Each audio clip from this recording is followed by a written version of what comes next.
gentlemen, welcome to another episode of The Flank. I am joined by the one and only Ben J. Nassim. You guys all know Ben, and of course we got Chris Duarte, aka Parasite. We actually don't have Pat. It is Friday. We usually wait for Pat to get off of work on Fridays, but we're actually just going to run the show. He will be available in about 50 minutes, so I'm sure Pat will join us about halfway through, and we'll talk to the Slay a little bit. But Ben, Chris, how you guys doing, man? You guys doing all right? Yeah, decent long stream today.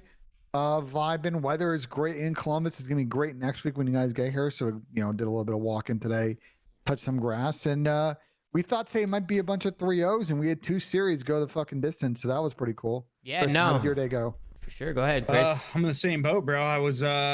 I thought after the entertaining series that we had in Vegas, I thought we were gonna have 2 3-0s. I was losing full during the control and the FaZe series, and then they ended up bringing it back to a map 5, which actually got really exciting. So it re-woke me up because I was ready for a nap, dude. I'm not gonna lie, it was looking grim at one point.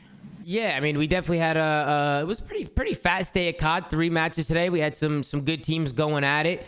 And then, of course, we do, like Ben was saying, we got Columbus coming up. We got the Major coming up. We're going to be there doing the watch parties, doing the shows. It's going to be a lot of fun. So really excited to watch these guys battle it out on land. No fans, though, right? No supporters no people are going to be watching, right? No fans, but we're gonna be there. I think Zen and Scump are gonna be there. So I think there'll be some good ambiance, some good activities. I think between us and the watch parties, I think we're gonna try and kind of bring the fans there, even though they're digital. Yeah, well, I'm really excited for it. We obviously, me and Ben are really excited. We're getting the equipment over there. Apparently, I got to lug all the equipment over there. Ben just told me I got to. Bro, you just got to take it out of the. Listen, we're gonna make it very simple. It's gonna be delivered to your apartment. You got to take it to the airport with you. You got to check it in, and I will literally meet there and grab it from baggage claim from you. All right, we'll see what happens. You need to carry it for like 2 minutes. Why is he yelling at me, Chad? Why the hell, Chris? You see the way he talks to me, Chris? You see the way this guy talks to me? I can't believe this guy has the audacity to speak to you like that. What's wrong with this guy? I'm just busting your balls, man. That's my duo right there. Ben Jennerstein, that's my duo. Make some noise. Let's switch on over, guys. Let's hop right into it. This first series was absolutely insane. Yeah. We start things off with Toronto Ultra going up against the Vegas Legion. We got a Mercado Hardpoint, Mercado Search, Expo Control, Fortress Hardpoint, Hotel S&D. I mean, we'll start things off with the vetoes. Ben, I know you were talking a little bit about the vetoes when we were watching. What are your thoughts here? So we're starting to notice, Chad, it seems they're having to make some interesting decisions on leftover maps. And I think the one decision on this one, actually, which was not a leftover map, was the Asilo control ban from Toronto. I think that was a little bit of a sketchy one from Toronto because they're playing a team in Vegas that hasn't won that map in a real match, and Toronto has been very good with Hixie on that map. And because they banned it, you know that Vegas is not going to play Hotel because they suck at it. So they chose Expo, and I think that ended up hurting Toronto in this series, and that was a very questionable decision out of them off the rip. Hey, you agree with that, Chris? I'm in the same boat as you. Yeah, I mean, like, you play a team that hasn't won a control, let alone has played a map and hasn't won it at all, and you give them a map that is relatively new in the rotation, and their sample size is kind of small, so you just don't really know what their potential's like on there. I don't know if they were playing with their map pool. I doubt it, considering this is kind of like a must-win match for them. Yeah. I think they just kind of fumbled it. Although obviously, they practice and they could have probably ran a scenario where Asilo wasn't looking good for them, but I highly doubt that's what happened. I'm confused. Yeah, I mean go ahead, Ben. Go ahead. I mean, I'm sorry. Standy said in the post-game interview they were surprised that they were. He's saying that obviously they've been preparing to play for Expo, just no matter the opponent, but he did say they were surprised that Asilo was the map that was chosen to be banned by Toronto. Yeah, of course, man. And speaking about Standy, I mean, this guy was unbelievable today. Unreal. I mean, he played insane. Did he break the record for most kills in a series? I think he missed by apparently. 1. Oh, he missed it by 1 kill. I think he missed it by 1 or 2 kill, but he had the most. He had, like, in terms of like kill rate, I think it was the highest in the CDL. Like, so. No, actually, sorry, that was a BZ. That's my bad. But no, he was 1 short of the overall. Damn. And just honestly, you can understand it, right? For people that maybe are new, but just didn't know. I mean, Eli used to be on this Toronto Ultra team. They dropped him. They called up Hixie. They won the event. And there was a little bit of chirps on Twitter, when he was released by Toronto. There's been some back and forth to him and Scrappy. They've had some beef even prior to when they teamed together, right? When they were like amateurs. People have dug up tweets from like 2015. 2016 and like playing in tournaments and locals and stuff. So there was a lot of hype of this matchup going in.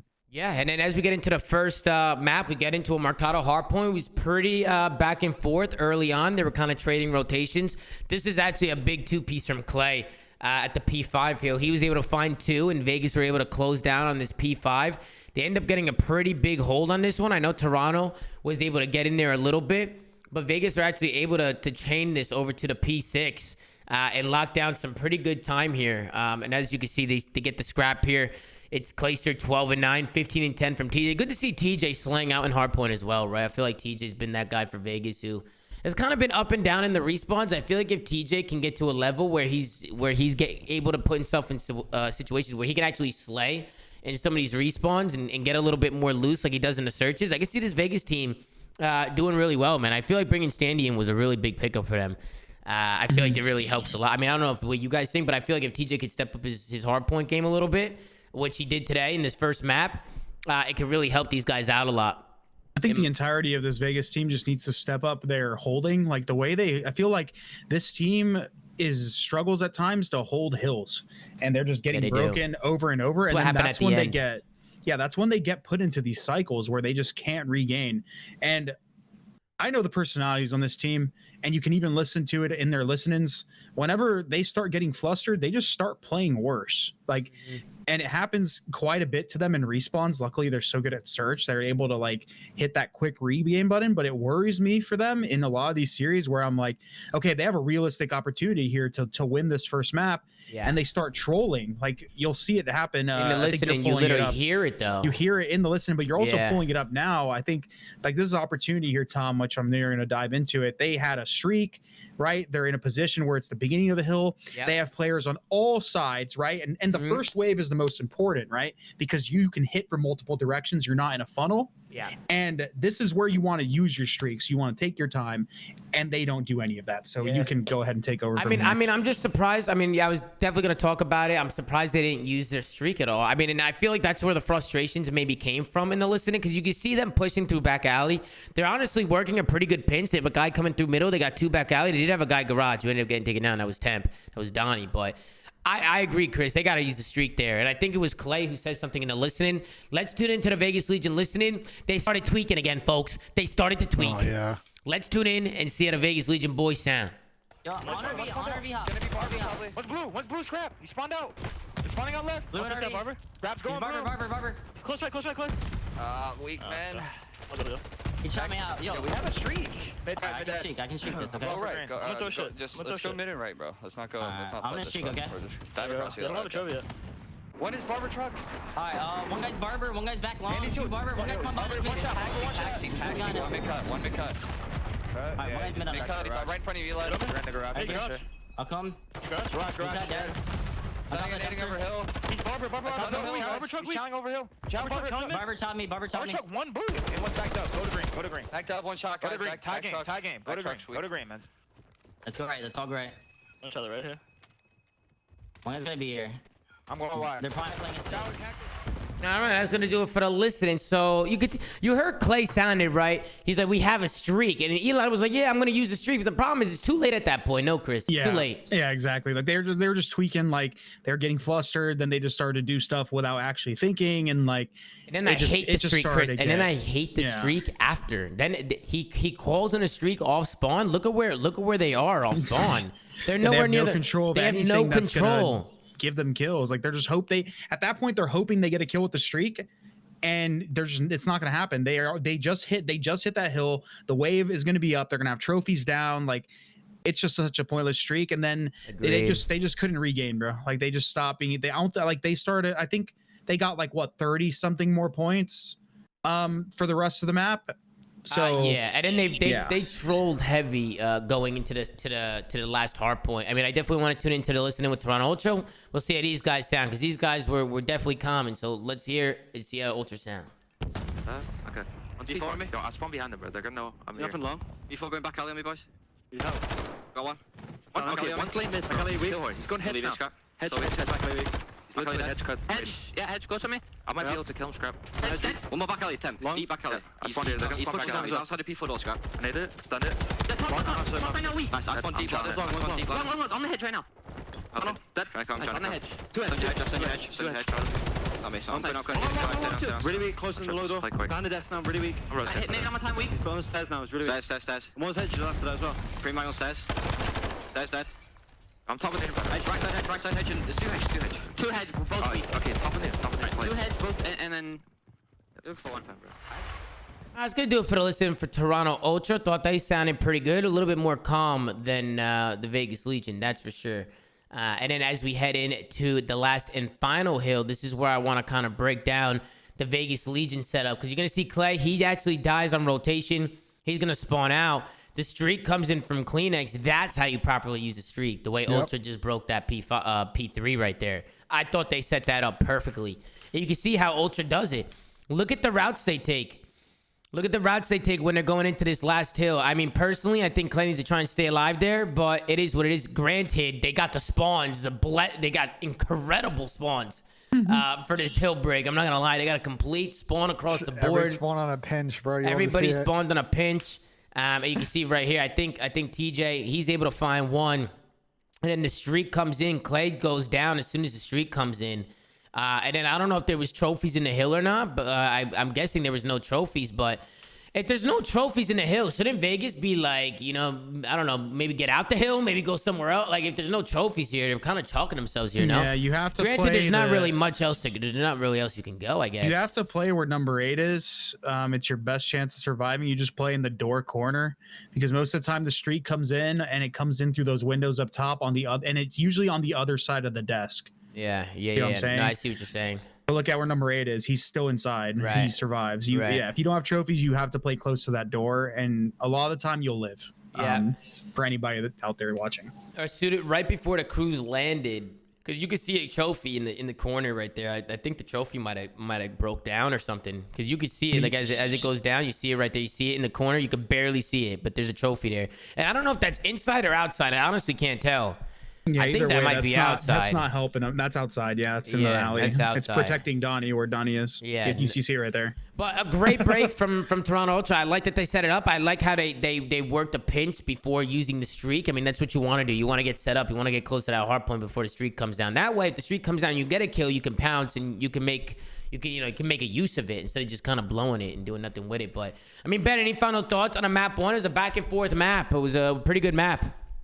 I think based on that comms from Vegas, I feel like this team's got to just take a chill in their comms. How many listenings have we heard this year where people are just like tweaking on their team? And it's not like the SMGs, it's usually the veteran ARs. I just think they don't really go with the flow, and they get upset when their team makes mistakes, and that's why it kind of snowballs. Wait, did you say teams in general? Like did you say like how many times do teams do that? How many times? Or are you talking about this team? I'm saying how many times we watched a Vegas listening and someone, one of their ARs is fucking tweaking. Because I was like, if you're not gonna say how it is, like I will, because I thought you said teams as in like multiple teams. Bro, like I love Clay, but Clay's had this problem on other teams. We saw this when we listened in with New York the last couple of years. Sometimes he's just a little bit too tough, and like shit happens on a map. Sometimes it's out of your control. Talk about it after, and when you start tweaking, everybody's kind of getting off kilter. I think they need to stay on the flow and get in the flow state. And I think they do a better job in some of these hard points instead of letting this map get away from them. Wait, no, anyone in chat that's cooking Ben is I agree with Ben. faded. I agree. Like, I agree with this Ben is too. coming from a formerly toxic player. I had to learn the hard way. If you're gonna call out like you're fucking depressed all the time in a game, like it's not gonna do your team any fucking favors. Period. You should obviously I want success for the guy, and I love Clay, and I still think he's a great player, but he at times just needs to do a better job of just taming his emotions. I feel like Donnie, although he can sometimes be like that too, I think he's a prime example of someone who's toned it down a bit. He used to be very, very emotional in game, but he's definitely been a lot more reserved. So if anything, Clay can probably pick something up from that. I get it, man. I get it though. I think a lot of it's just like mid-map stuff, right? Like I don't care if teammates tweak it after a map because they're pissed off about a play or something that we practiced or we didn't do. Because the reason why Clay gets annoyed is because he's a perfectionist and he wants everything to go perfect, and they go over it probably every day in scrims, and they go to the games and they make the same mistakes. So frustrations start flaring, which, is pretty understandable from Clay's part. But I definitely agree with you guys that keeping composure in the middle of a map is really important. Because if you start sighing or start even just the tone and the way you say things, it could just affect the mental in the middle of a map. It could just change the way somebody reacts in the middle of a map. But I mean, especially coming from like a veteran personality, like you need those guys to be the backbone. Like they need to keep the youngins composed. I know, like, and no one's trying to say where it's like, I'm not saying that he's fucking toxic, or it's not an insult. It's just something that like positivity goes a long way. I mean, he's a winner, bro. I mean, you got to keep the fucking faith, bro. And like, and it's not like it's been a recurring theme. It's only happened recently. It happened in their London match. I called it out when it happened in their London match. I called it out when it was happening here, and I was like, oh my god, they sound like they sound when they were playing London. And they ended up, taking the map too, which we're going to talk about here soon. And they ended up being able to regain. But like this could have just got out of hand so quickly for this team. Yep. And then we get into the Mercado search and destroy. First round, Ultra, they're going to do a typical A rush. I mean, this is pretty much all this map was just A rushes. As we run through it real quick, we get into the next offense. Standy does a great job. He's going to get aggressive over to bottom green. He's going to find one. And then Standy, he's also going to get aggressive here and finds a couple more kills to end this round. You can see one guy, he's going to be chilling on the head glitch. He's going to get chagged up. And as that happens, Standy's going to fly and find a big two-piece. So big round coming out of Eli there. We hop into the next round. Same strat, right? Mercado S&D doesn't change much. Hit through bottom green, throw the tax over, Kleenex. He's able to find the first blood. That's going to open things up. Ultra able to get the bomb down. They end up going up 2-1.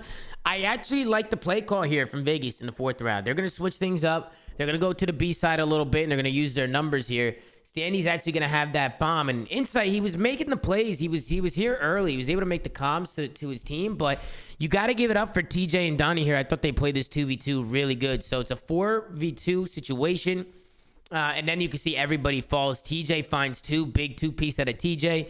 2v2 situation here, and this is where things get a little interesting. I really like the play when Donnie jumped down here and switched up his look, because they knew he was up there, and he switched up the angle a little bit, because TJ, he's going to be down here by himself.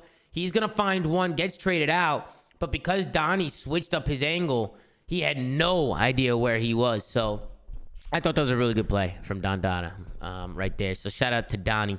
Temp. Then we go into the offense. This is where Ultra was actually breaking some ankles here. So they do the same thing. They rush over to the A site, and I would like to see teams do this more, but you see them get the kills, and it's a 3v2 situation in favor of Ultra. But I like the decision making here. It's just that mid-round adjustments. They end up wrapping this bomb all the way back. So you can see Ultra, they're going to take the bomb. They're going to start running in the opposite direction. They're going to start making moves over to B. And they already have a guy mid-map. That's Jamie, who's waiting for there. As soon as Vegas realizes that they're breaking ankles and they're going to B, Jamie's got the whole cut. So they can't really go anywhere. They get another kill, and then what do? They double back. They double back to A. They catch Standy in the open.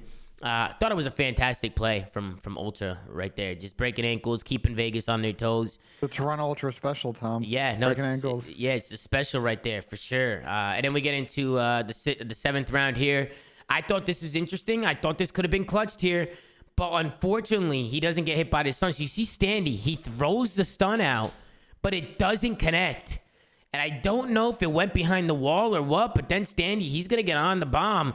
Hixie gets him off the bomb and is able to stay alive with his life. So just an insane clutch right there. What happened to his stun grenade there? I think it went towards the staircase, like behind him, like around the corner, so it didn't connect. But also just something of note, the bomb was planted in a spot where if the guy overextends tunnel, he can kill him, but he can't directly see him from tunnel. So it was kind of unnecessary for Donnie to be super overextended. He might have had a better chance of trading him if Hixie picked his shots wrong here. Because Standy's stretching the bomb right now. You can't see it from tunnel unless you push out tunnel. Yeah, exactly. So right here, Donnie should know, like, you shimmy tunnel. You have that timing now to check your left and make sure, nobody's pushing there. I agree with you, Chris. Right there, Donnie probably should have... He definitely shouldn't have pushed tunnel there. He should have backed up and just looked over him. But it was a good play from Hixie. He's able to get one and play his life. So fantastic plays. And then we get into the next round. This is just another A rush from Vegas. They end up getting over towards this A bomb site. They throw the tags over. You can see Hixie.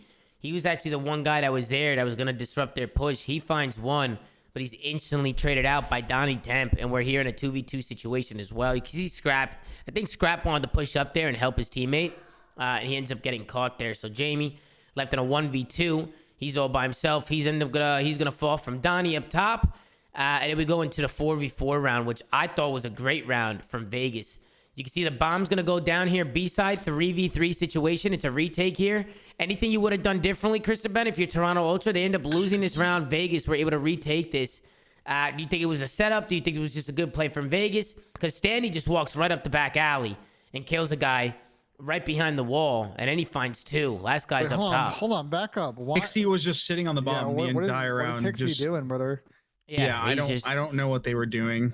What he was doing. Yeah, I mean he could play anywhere else, but he's doubling a rain with. They could have just turtled into the tin site. Like him being out overextended just did him nothing. Yep. I think right here after the bomb goes down, Hixie should 100% play his life here. Get back inside, close the doors, and corner up with his teammates. They have the bomb from tin. They could see it. So I just feel like maybe playing tighter here would have helped them because Standy ends up just like he finds they also have this door open, so like if Hixie, let's say, were to back up and play the counter, if that door's open, he can see the cross from the alley to this like dumpster, and he's also watching the door. So they have like a setup right there where they play off that information, and then the guy up top obviously is getting the information mid, and then they late peek and react off all the like the timing and the crosses. So I know Hixie was just sitting on the bomb, and that was just not a good play. Yeah, even back alley, I would like to see Insight get a little bit more just like aggro here. Like not like he doesn't need the challenge, but throw a shimmy. Like throw a shimmy back alley, throw a shimmy mid, like stay moving, like try and get some info. Cause I don't like how they're just able to just waltz up back alley. Like they kind of I agree with you, but I'm pretty sure Hixie is looking at mid and Insight's watching his dark essentially. So like they're watching two things and they just left an opening. That is, although I do agree with you. After bomb goes down, though, I mean, Hixie's got to pick up his own dark or play his light. You know what I mean? Like, there's just too much going on. There's just I agree with you. Nobody should be able to run up back alley like that. I mean, there's no reason for him to be staring at mid when he can do it from a safer position. By the way, if he goes back inside the building and he cracks the front door open, he can stare at the same mid alley and be protected. There's just no reason for him to be staring at mid alley. Most people aren't going to just run up the fucking front door, right? Or like up the mid alley. They're going to retake from the alley dark, or they're going to flank. Like mid alley is the least prioritized thing in that. Yep. And then the last round, I mean, again, it's just Mercado, right? They hork their grenades over, they throw the trophy down, and they hit green. I mean, we've seen this time and time again. This is definitely the more consistent strat of Mercado S&D, just running at this A bomb site and horking your tax. And that's what Vegas Legion do. They end up winning this one 6-4. Great map out of Vegas. They end up winning that last round pretty quick. So good A push out of Vegas. See, TJ was able to get a couple kills in that last round as well. He continues to do his thing. And S&D Standy 12-6 in this one. Donnie Temp 8-3. Great maps out of them. On the other side, everybody negative except for Hixie, who's positive or even. Any final thoughts on the map too, guys? Thought it was a good map again from Vegas. Thought they look good in the search. Really good map out of Vegas, but overall for the teams, I feel like people need to hit the drawing board again with how they defend A. The spawns got pushed back a lot, so you don't get that frontal spawn anymore, which makes it easier on the defensive side to actually get across. Maybe throw some pre-nades over the alley. I know a lot of people know how to do that on the defensive end. Run tack mask maybe and just like try to get across, because a lot of the time the nades will overshoot now because people aren't throwing them properly. There's just people just need to revisit how they attack that site from the defensive end, because it's a lot easier now to actually get to the building. I think it's like probably playing middle more and just trying to get one blood, and if they get bombed down, at least 4v3 retake. I think just kind of like the way they're playing it now, you're just never going to get that first kill. They're going to lay bomb in a 4v4, and it's going to be really hard to retake anyway. Yeah, everyone's just kind of like playing way too reserved nowadays on that site. So yeah, and then go ahead. I'll say the OpTic series is also a good example of how to play defense, but we'll get there. So yeah, we'll get there as we head into the Expo Control. The series is tied up at 1. Ultra, we're able to actually Vegas, we're able to hold on the defense. Again, it's just this 8 point that's giving teams just a struggle. Teams are just really struggling to get this 8 point. I know, Ben, you were talking about it a little bit during the watch party about the best ways to break this point. Just because if a team gets pushed up here on this left side of the map, it is hard to get these kills. You were thinking to maybe play through mid alley a little bit more and making those guys useless in the cubby. I mean, what do you think by that, Ben? If you're listening to me, because you're looking down. My thing is that I feel like the part of the problem with challenging the bottom side of the map, if you're looking at the minimap right now, is you have to clear so many corners and side angles. I feel like because you can also cap the site from that blue box on the outside of the little hut, like the whatever you want to call this thing. Just taking the inner side, killing the guy's top glass, getting those guys in the block to chow you, and then you have a really good lane to spawn kill people. So it's going to set up a really interesting meta. If people start doing that, you're going to see a lot of teams try to retake from the bar side and wrapping all the way back. But I think that's probably easier than trying to like take the time to go through the far side of the map and like clear all the corners. It just we've seen a lot of teams try and it just takes fucking What do you forever. think, Chris? You agree with that? This is the same concept as the hotel bed thing, dude. Yeah. Wrapping back with the majority of your team is essentially useless. And I'll tell you why. If you actually try to wrap back and the team is playing it properly, you're just like wrapping back through this open street and getting cut from so many lanes. Not only that, you're just the enemy team is just spawning close. They're spawning in that snowy area down by the fire pit, like next to the hotel. And you're just doing them no favors. It's essentially the same thing as hotel. I think the best way to retake this personally is you have one guy slow play your base and kind of just like see if he can slowly work up maybe towards like the back side of the restaurant area, like maybe not overcommit to the guy that's holding it. But then you just have the rest of your team pinch and you try to get control of their top glass and force those people that are around A to start peeking. Or you try to get control of the cabin snowy area, which will in turn spawn the enemy team on the back side of the hotel on the like maybe top right side of the mini map. Like it's kind of a weird lopsided like map, but you know what I mean, like the top right side. Yeah. And you'll spawn people there and then you kind of just converge from the back and the front end. Your goal is essentially to block the close spawn and then like bait the people away from your A spawn and try to get it that way. I feel like that's probably the best way. It's very difficult though. I mean, I've only played ranked, but even in ranked, it's fucking annoying to break this A site if a team just keeps funneling up your A street. You know, it was a good round from Vegas. Is again, they just keep pushing out like this lower left hand side. They push out that mid lane, and Ultra just weren't able to secure that point. So great round coming in from them. Then at the end of this round, I thought this was hilarious for the 8 point. Gotta find exactly where it was, but Eli, he ends up jumping on the rail here and working a team somehow. Oh, it was right here. It was right here. So Eli, he gets behind him on the B point. He's working kills. That's 2 dead. Eli's going to jump up, look at somebody. Number 2, I think it's Hixie, is going to try and shoot Eli, but he ends up shooting his teammate instead. Then Eli's teammate picks up his trade, TJ, onto Hixie, and then that opens up the complete gap over to the 8 point. I mean, that was insane. Did you see how that all played out? Like, that was absolutely nuts, bro. And then after that happens, they're able to get onto the 8 point. They work some stacks. I think Ultra were able to get in here and make it a little bit mixy. And then they only needed 1 tick, and Vegas just come off spawn and just mow them down. And we're able to get this final tick. So really, really good round from Vegas. Thought that looked a little trolly right there, but I like that at Vegas, especially after they got the 2 ticks. They stayed aggressive off the spawn and they just flooded it, worked some trades, and were able to lock down the Expo control on offense. So fantastic plays there. And then this is kind of where things get a little bit interesting here. We go into the 3rd round. Scrap, at the very end of it, he was able to find big 2 pieces here. He was mowing them down. He was the one who got them the dub on this one, as he was able to find a couple kills here towards the end of this round. And again, it's just that 8 point. Vegas, they made this one got a little scary. I mean, Ben, we'll bring you in here. Toronto Ultra were able to bring this into an overtime. Do you think Vegas was maybe trolling a little bit? I feel like they should have closed it out on this defense here, but they let this one get away from them. It could have got a little scary. They still won the map. Could have got scary, though.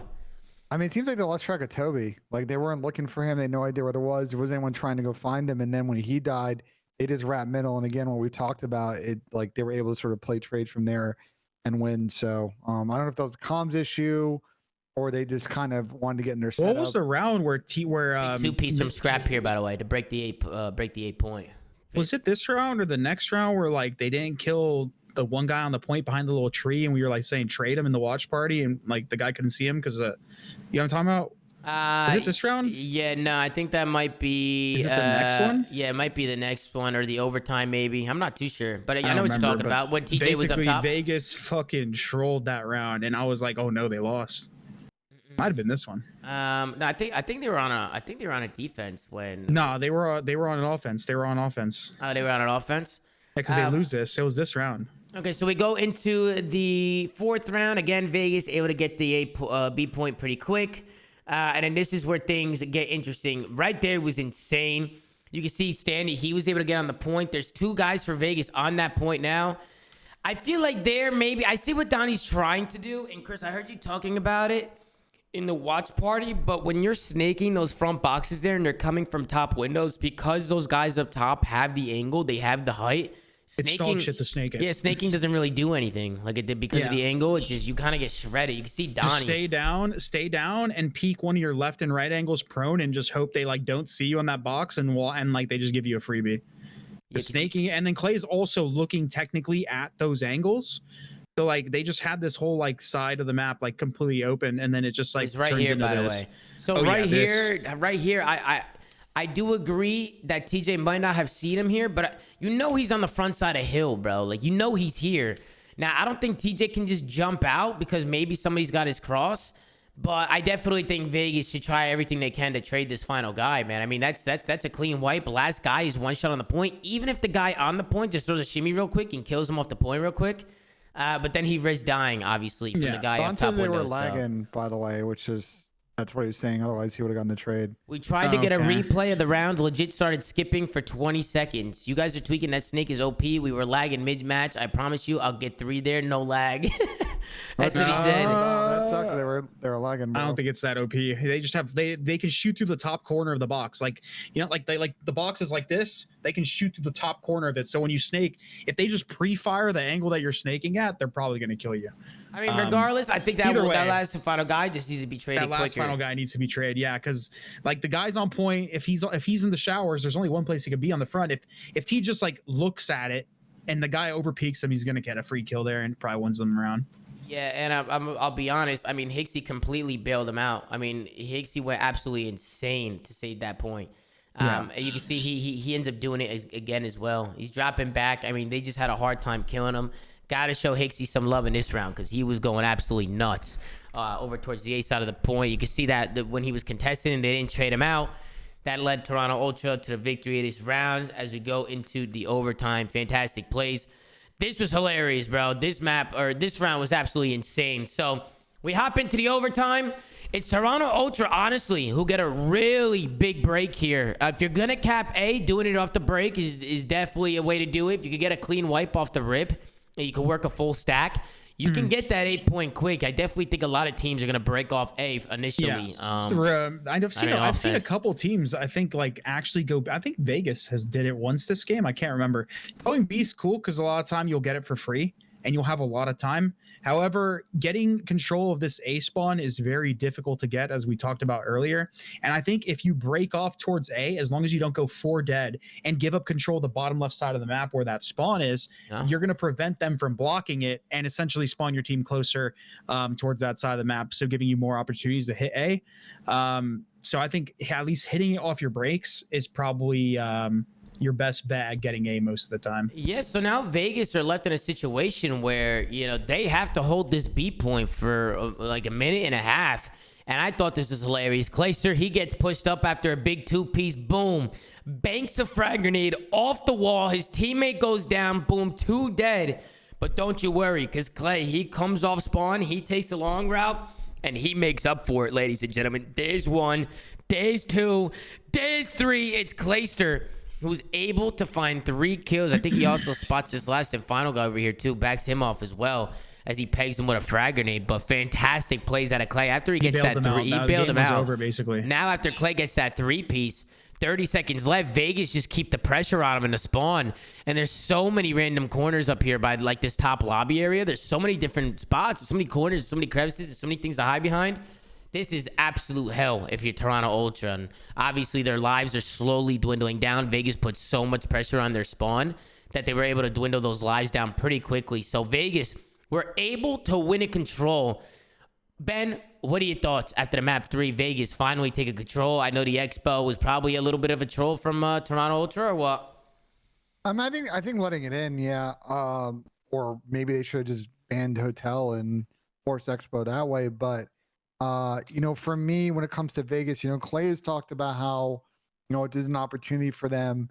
The new map coming in, they can kind of get ahead of people and find maybe one bread and butter control map, because for them so far this season, Fortress hasn't been the map, Asilo hasn't been the map, Hotel hasn't been the map. So One to watch for Vegas, man, going forward. If they get the mastery of this map and get a little bit ahead, it's going to open up a lot of win conditions for them that weren't there before. No, I don't think any. So most of the teams that are good at control were usually good at control because they were good at both of the maps that were standard outside of Fortress control.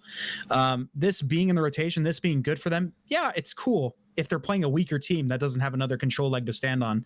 But versus like the top teams, I don't think that they're going to make this mistake again.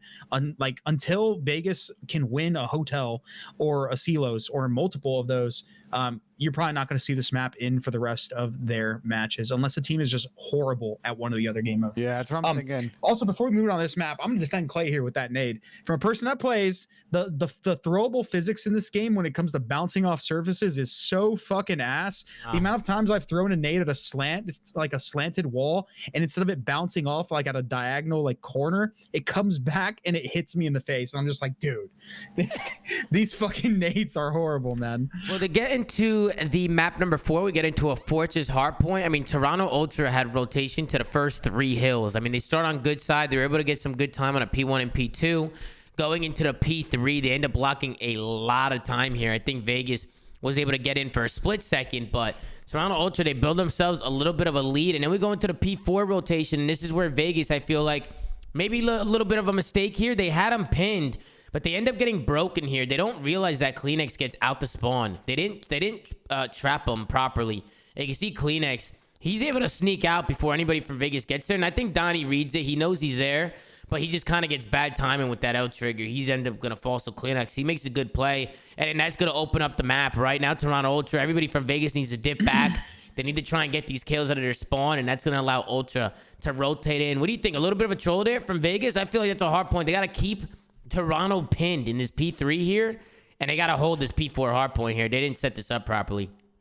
Yeah, I mean, it's just the whole map. They just struggled to hold hills. They just kept getting broken. They kept trolling the rotations. Toronto was doing a really good job this map of like, okay, we might not be able to get to the next hill first, but at least we're going to maintain the favorable spawn for it. So when the hill eventually does pop, we're not going to spawn across the map, and we can instantly re-break while they spawn further away. They played a lot of this map really patient, Tom. Yeah, no, and right there you see Kleenex after he gets the kill, and Toronto were able to flip it. I mean, that's where they start to build their lead a little bit, and then going into the second P2, it was just another rotation where I thought Vegas, they kind of gifted Toronto Ultra, and I'll go and replay it, but we're going into a second set. Ultra, they're chaining the P1 to the P2. They're looking to build their lead here. In my eyes, what I'm thinking right now is if you're Vegas, just play through front, use your tags, like try and contest this, make it wet as much as possible, but don't let up on those P3 spawns. Like P3 is such a money hill. I feel like you could get there early with trophies and set up. You're setting yourself up for a full 60. They end up pinching this out. You can see Donnie with about 35 seconds left. He starts to make plays towards the back. He's going to kill Scrap. And then you see those spawns. They instantly start to flip.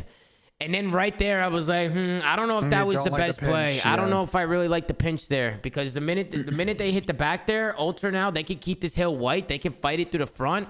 Then on top of that, now they have a rotation over to the P3 hard point. So the pinch is not ideal. I don't think it's the best play. However, his teammates need to not engage. Period. Until he is there and either gets one or dies, because problem is he flanked and then he ended up being the last person alive. His whole team died. Whether they engaged or got engaged, I didn't really see, but they just cannot die, period. So yeah, not the best play, but also you got to put some fall on his team there. They just cannot chow that. Yeah, so that was just, and then Toronto, obviously, things get a little scary. Vegas, they were able to make it a little bit mixy, but somehow Ultra were able to get into this hard point and lock down some time. Vegas, they get in at the last second. And then obviously we go into the third P1 as we go into a third set of rotations. This is where things always get mixy on Forge's hard point. I thought Standy made a fantastic play here at the end of this P5 going to the P1. So you can see number 6 on a mini-map. Standy, he's top maps. They get that kill mid. He's going to back the guy off a close, and I like that he gets pushed up at the bottom R here and just plays his life. He stays alive. He knows that he's so big here and that he can't die. His team is currently in a spawn trap. At this point, all he wants to do is slow play it, play a kill, and stay alive. Because as long as he stays alive, he's going to flip those spawns, and that's exactly what happens. Standy makes a play bottom art. He finds one, picks up Scrap. I also think Scrap needs to hold right there. Right there, when Scrap comes off spawn, I think he should chill. Scrap's number one, especially when his team, boom, spawns dome like that. Now it's like, okay, my team's spawning out. We got a guy in hill. They got to be coming from Art or P2 side. I think Scrap should slow it down here. What do you guys think? Instead of trying to push through hill. What does the guy on rails do? Does he hear him and then jump off? Oh, he did hear him. Wow. So so Standy gets one, then he goes back, he leaves the guy in hill, and then Scrap starts shooting. I mean, he starts shooting on the steps. And he starts shooting there. It was probably just a miscomm or something, or maybe you read the situation wrong. But it all happened really fast. It all happened really fast. Usually, whenever you spawn up there, if you're the only guy on that side of the map, you just have to pin your back to the wall because you need to block that P1 spawn. If you're the only person there, it's literally the only play to make. Yeah. So. It happened snap-sec. I understand why it happened because they can win off this hill, right? Like at the end of the day, like they want the spawns, but if you can shoot a guy in the back and they collapse, then they're gonna force Vegas to have to gamble of like how do we commit to this hill, not get flipped out for new? How do we find a way to win? Yeah, but it's also like the thing we were like praising them for doing the entire map was the thing that they almost didn't do at the end that it could have got out of hand. So either way, they close it out. Really good map out of. I was gonna say Ultra just have really good discipline in the hard point. They just always stayed ahead of rotation, especially on this map. I mean, they had a good start, and then I feel like after just like a solid start, they just played the game like flawlessly. Like they kept their fundamentals straight, and they just kind of pretty much kept their lead. Like Vegas is trying to fight back, but definitely think those P3s Vegas got to go back and look at those. I think Tom, one thing we haven't talked about with Ultra is they're the best Game 4 team in the entire league. They're 16-8 now in Game 4, so they've done a good job responding to tough Game 3s to force a Game 5. Another Game 5 record has been a little bit iffy, and we'll get to that. How many Team Bs do they have? Actually, these are coin flips now I think about it, right? In the group stages. I was going to say, I'd be interested to see how many times those series they're Team B, because if like they're a good Game 4 team and they're getting Team B a lot, you got to think their fourth map is like their pick every time, and they're just winning their pack. So it could be kind of a fugazi stat. Where they're but it's less about the picks and more like the composure responding down to being down map 3. Now, talking about composure, we get into a Game 5, and I think even before we talk about some of the plays, Tom, I think it is, people talk about what's the issue with this Rokkr team. I don't think they've been a bad respawn team in this stage. If you look at the stats, it's pretty good. But after this map and the way they lost, it is unacceptable that a team won a major like this, and they're now 1-7 in the next stage in S&D. They're now very much quickly climbing down the ladder in S&D, and I'm not really sure what the issue is because they're not really getting blown out in these maps. Well, I mean, Vegas, they start off hot. This was the one round that Toronto was able to win early. And honestly, the B point was just wide open. Vegas tried to blind counter A. They didn't send anybody B this round. So Toronto Ultra was able to get a free plant. And they were able to tie it up at 1. After this, I mean, this is just where things get a little, sketchy for Toronto Ultra. We start things off in the third round. Hakesy's able to find the first blood. But then it's Standy and Clayster who are able to bounce back with 2 kills of their own. And then I just love the heads-up play from Temp here. I thought Donnie made a great play. He reads that they're wrapping back. They know that Toronto, off this B plant, they know that Vegas is going B, that Toronto's going to wrap back. And Donnie, he takes advantage of it. He's going to pop the dead silence, push right through. And he's just going to flank these guys in. He can see all the backdoor. He can see anybody rotating through side. He's going to pick up the last 2 kills. So just great awareness from Donnie to recognize where Toronto is on the map. And kind of how they're playing that one and kind of using his teammates over at B. You don't need to be close to your teammates on a map to work with them. And that's a perfect example right there, right? Like you letting them go to B, playing a little late flank. He knows the timings. Great play. And then we get into the next one. Okay, Chris. I was gonna say something about the stat thing. Somebody came in my chat and said Ultra have only been Team B 5 times this season, 17% least in the league. So if anything, Ben, what that says about their Game 4s is they're really good at riding like momentum because usually their controls, they win the majority of them. I think they have like the best control record. Control team in the game. Yeah, so like I feel like these guys are a very momentum heavy team if you actually think about it because they're winning a lot of the time. They're winning the other team's map picks. If they're winning a lot of those map 4s, that's kind of nuts. Yeah. And then this round gets insane, bro. So Kleenex is left in a 1v2 with bomb down. All he needs to do is not allow Vegas to get the defuse. And check this out. TJ's going to hop on a bomb. I like the little wallbang spot from Kleenex, but TJ stretched it a little bit. He tags him up, but he's so one-shot that he needs to be careful with how tight he throws those shimmies. Because if he shimmies out too wide, Donnie's going to trade him. That was a lot of bullets there on a TJ, man. That was a lot of shots. I mean, one shot. Yeah, we got to go back. We got to go back and rewind that shit. Especially right here. I mean, he hit him with a few shots there. After Go back to the initial. We got to count these. Bro. All right, let's go.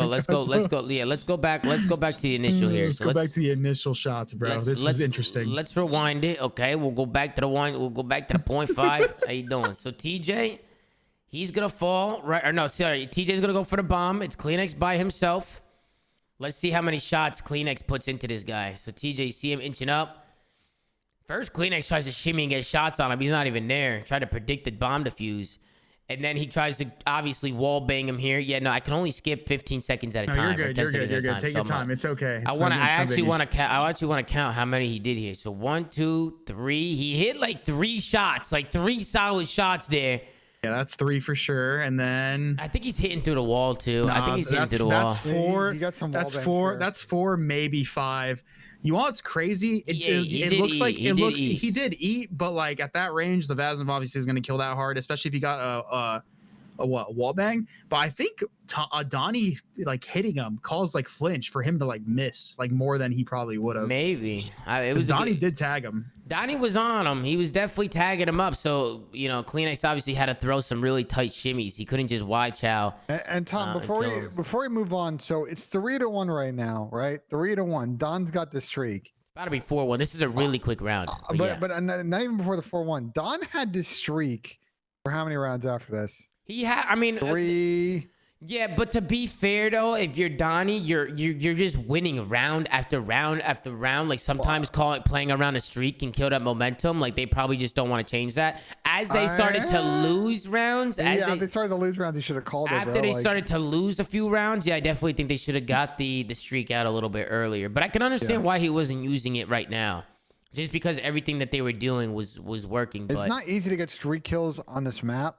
So I understand that, but the info would have been really key. But like my point was like, if we watch these these rounds back, like he had opportunities to call a streak in and held it until the last round. I think once they got up, I think once they got up to 5, bro, they just use it on a on an offense. And the reason I say on offense is because most of the time the defensive team, if they have a trophy, it's always going to be the guy playing in bottom bed. Like that's like the only place people use trophies on the defensive end. No one ever throws one in B. No one throws one top bed, top plat, mid. No, they put it on bottom bed so that they can watch the cross without getting spam naded and spam stunned down there. So that trophy is automatically just going to be irrelevant to any streak. So you're either going to catch somebody out mid or you're going to force them to run indoors. And they ended up doing the exact play that I'm talking about literally in the final round, which ended up working. But you got to think like they do it a little bit earlier.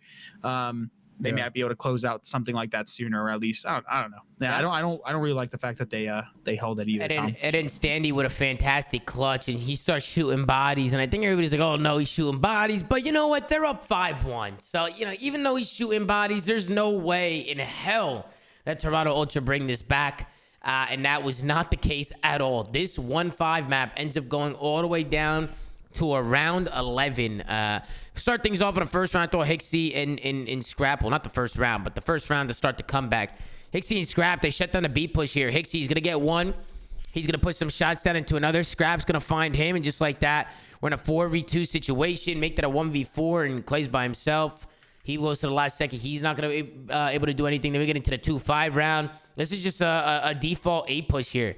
You can see Ultra. They get aggressive. Kleenex, man, he made the play. He got through the bedroom. He didn't see the guy standing top catwalk across him because he had a free kill here.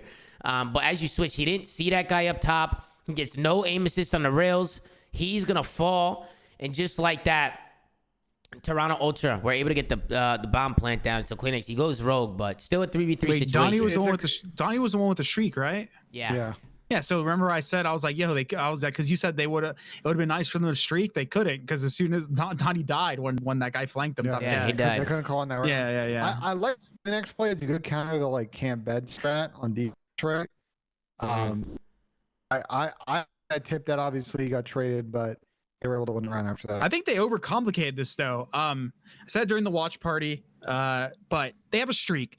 And what are the only places that they're going to be safe from their streak? Their side of the map or B side of the map. They're not, or like if they try to go mid, they're going to be streakable.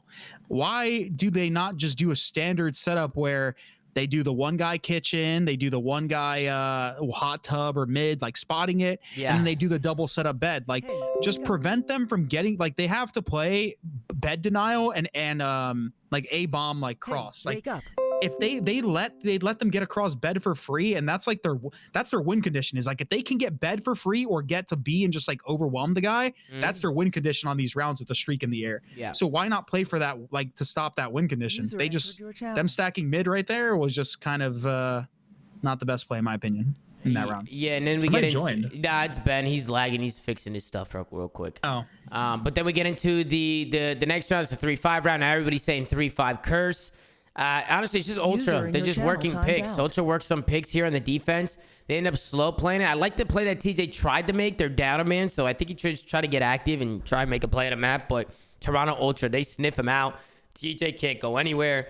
And then, of course, it's a 4v2 situation.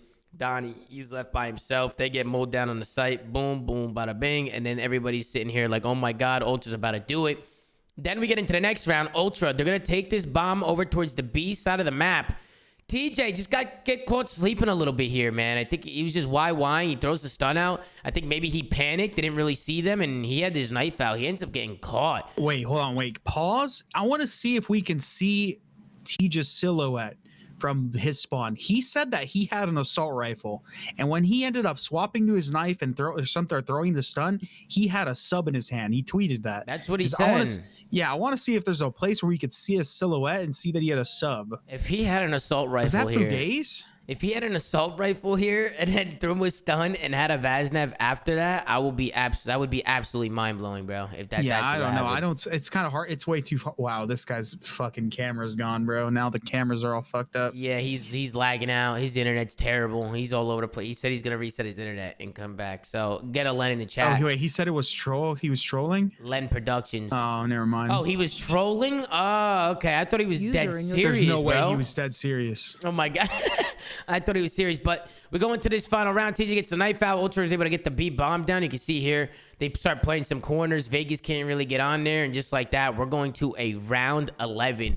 Round 11, Chris, I don't know about you, but I love the play call, here from Vegas. I think Donnie called it, and Eli kind of backed him up, or vice versa. But this is where they end up using the streak. They call the streak here, and off the streak, they end up playing through mid, which makes a lot of sense. If you call a streak, nobody's going to be standing around mid-map or like mid-hot tub. So I thought it was a really good play. And then you can see Toronto, after the streak, they try and rotate back. Scrap finds one, but Standy with the big plays is able to find two. And just like that, it's a 3v2 situation. Vegas get into the B bomb site. Love the streak usage. Wait, 3v1. There's a lot to unpack here, though. Can we go back? Like, I want to stare at I want to see the arrows, because like, I'm pretty sure a lot of us were kind of just like watching the POV because it was so like insane, right? Like, no one was watching the arrows. I want to see what like the Toronto players did whenever they had to like, okay, the streak popped and everything started popping off, because it was actually like it was a super mixy round. I doubt a lot of people were looking at like the arrows. Yeah. Well, so they get through here. They're ready to bust out the back here. Hixie and Scrap. Okay, they kind of solo chow this. They get one. What happens here? Hixie looked lost right there. It looked like he didn't know what to do there. It's funny. He's probably tweaking because literally Clayster vaped literally in the air and made a nuclear fucking cloud of vape smoke in the back of their spawn, and he couldn't see anything, bro. You could see it on the screen, just a giant fucking cloud, bro. I mean, Hixie's in the dust, bro. He is in the dust. Like, look at this. He's literally in black smoke, bro. Like, you can't see anything. No, look at his POV.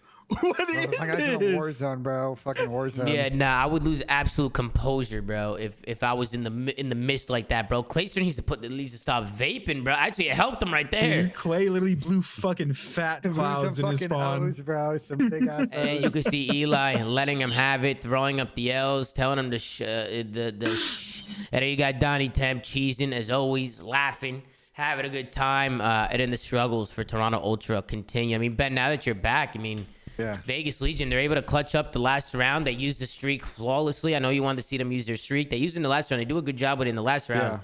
What were your thoughts on the series as a whole, man? What's going on with Toronto, man? 1-4 to finish the stage online. Not good. Actually, no, they play again, right? Or do they play again or no? No, they're done. But I would say for Vegas, obviously, almost through this map. Standy in the post-game interview said that it was his call to hit middle there off the streak information, which respectable counter adjust based on the fact that Toronto was playing those 2-2s at B&A. So I tipped that mid-round call from Vegas. And for Toronto, man, once again, they lose a heartbreaker search. It's such a weird issue, and I'd love to know from them what's kind of preventing them from winning these searches, because the respawn hasn't been too bad, but they just cannot close out or get ahead in these S&Ds, and it's now 7 out of 8 that they haven't been able to win. So going to be a loser's bracket start for Toronto. Let's see if they can make the run. Bro, you want what's insane? Standy literally hit fucking Scrappy with a Fortnite L dance after the loss, bro. Oh, he literally started hitting the emote That's wheel. not right, bro. He just started doing Fortnite emotes, like. That's not right at all. I was waiting for. I thought Pat was gonna be here by 9 o'clock. I mean, he should be here, right? He might have to deal with X Defiant stuff. It is a beta weekend for them, so he'll join when he can join. All right, we'll let Pat rock on the X Defiant. You guys played it all? You guys play X Defiant? I thought it was a lot of fun, man. People are addicted to it. I played it a while back, but I haven't played it this beta or whatever. I'm probably gonna play it this tonight or something. Maybe, I don't know. Yeah, I played one of the preview sessions, but I haven't had a chance to play it this weekend at all yet. Yeah, nah, honestly, a lot of people have been grinding it, bro. But let's get into the next one. Shout out to Slay. He's doing his thing over at X Defiant. You know, if he gets here, he gets here. If not, it is what it is, man. Slay's a very busy man on Fridays. But we should have him for the rest of the weekend. Let's hop in to the next series. We got OpTic Texas going up against the Los Angeles Guerrillas. We start off on a Fortress Hardpoint. I have no idea how. Mercado, S&D, LSCLO Control, Hydro Hardpoint, Hotel Search and Destroy. I mean, Ben, we'll start with you on the vetoes. Anything that caught your eye? I mean, right away for me is just why the Fortress for LAG? Yeah, it's like, would you rather have picked Hotel in this situation based on the remaining maps? We do know the LAG is pretty solid at this one. We also know the OpTic's been absolutely cooking people on this map now for a minute. So interesting decision, but either way, I think we all thought this was going to be a DoorDash challenge, and yeah, I lived up to that. Yeah, Chris, any thoughts on the vetoes or anything? I mean, pick your poison. You're either playing them on Mercado or Fortress, both undefeated on both. I think LAG had some opportunities to maybe swing this map in their favor, but ultimately OpTic was just too much for them. I don't think there's really much to talk about here. Nah, especially in the first. Just winning another hard point. Yeah, I mean, especially on the first map. I mean, this one definitely got away from LAG, and honestly, they were doing all right off the rip, but it starts here. LAG have a rotation here over to this P3. I'm thinking, okay, LAG can lock down a P3, but Shotzi just completely dismantles their whole team. He takes down 3. Not only does he take down 3, but he's able to play his life and stay alive here and wait for his teammates as well. So he almost turns and burns on the Joe Deceives as well. But fantastic plays coming out of shots. But yeah, I mean, I think, Tom, there were opportunities for LAG early to maybe get an advantage in this map. But the way the OpTic's been playing hardpoint now, if you're spotting them a 40 or a 50-point lead, I know that that's one hill. They're just really good at managing the front end of the games. They do a good job of not getting put in a continuous blender on these P5s and kind of working their way from sort of a damage limitation aspect, and they kind of see this one out in the second rotation. Yeah, and then as you see, as we get into to the rest of this one, I mean, going into the second set, OpTic, they stayed ahead. They rotate over to this P2 hard point. They're able to lock it down. One person I really want to talk about is Huke, man. I feel like Huke has been unreal for OpTic Texas, man. I don't know what it is. I just feel like Huke is hitting his form, man. Like he's getting to where he was. We know the ceiling that Huke can hit. Like we know this. And we know he's had some inconsistencies, and I think that a lot of people don't realize how much a camp can affect your playstyle, like around you. You know what I mean? I feel like Huke with these guys, he's definitely getting comfortable, man. He's hitting rhythm. And LAG got rid of this guy for free. Didn't they just let this guy walk for free? They let him walk for free, Tom. And you got to think with this, I think there's two things going on here. One is, you know, elephant in the room is obviously a lot of fans that want potentially OpTic to pick up pride in the offseason. So I'm sure Kyler's feeling it there. And 2, for this OpTic team, they're hungry, man. They got second last event. They didn't win. They were playing well. They thought probably they should have won. They still have a chip on their shoulder. And I think this camp is using that to get to new levels in this major. And hopefully it turns out for a major victory, at least now or in major 5. Yeah, we could go into the listening with LAG, but to be honest, they were getting kind of pissed on. So we're going to hold off on our listening there as we go through the rest of this map. And then you can see how OpTic was able to win this one. I like how they were able to play this flip over on this last and final hill. It's actually Alec who was able to find a few kills, But because Shotzzy was able to play his life art, one guy's going to get the back spawn, Ghosty, he's going to get the P2 spawn, and he's going to slow play. He's going to find one.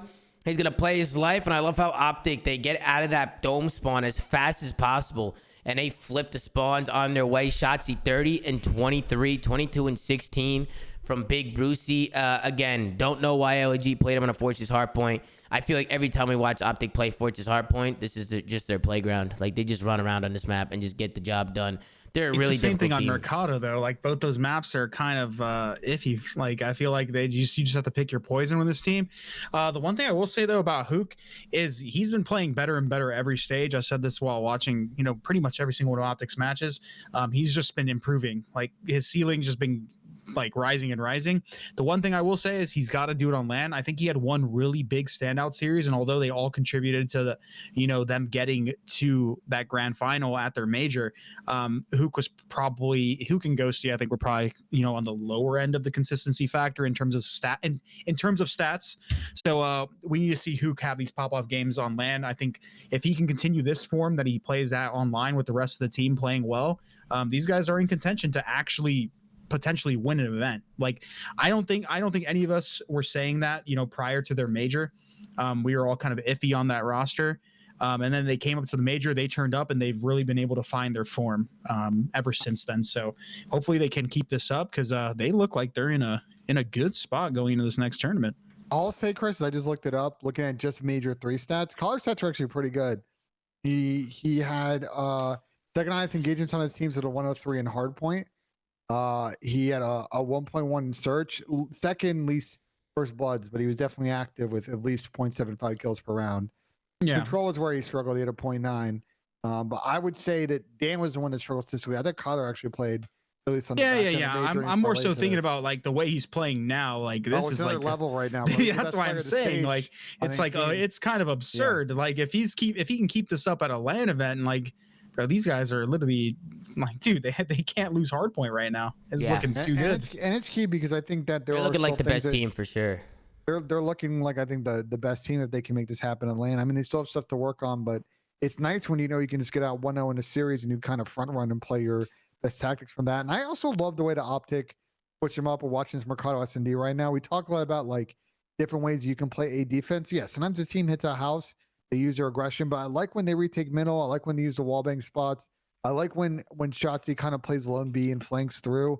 They have a lot of different looks they can do on defense, and I think teams should copy their strats a little bit more.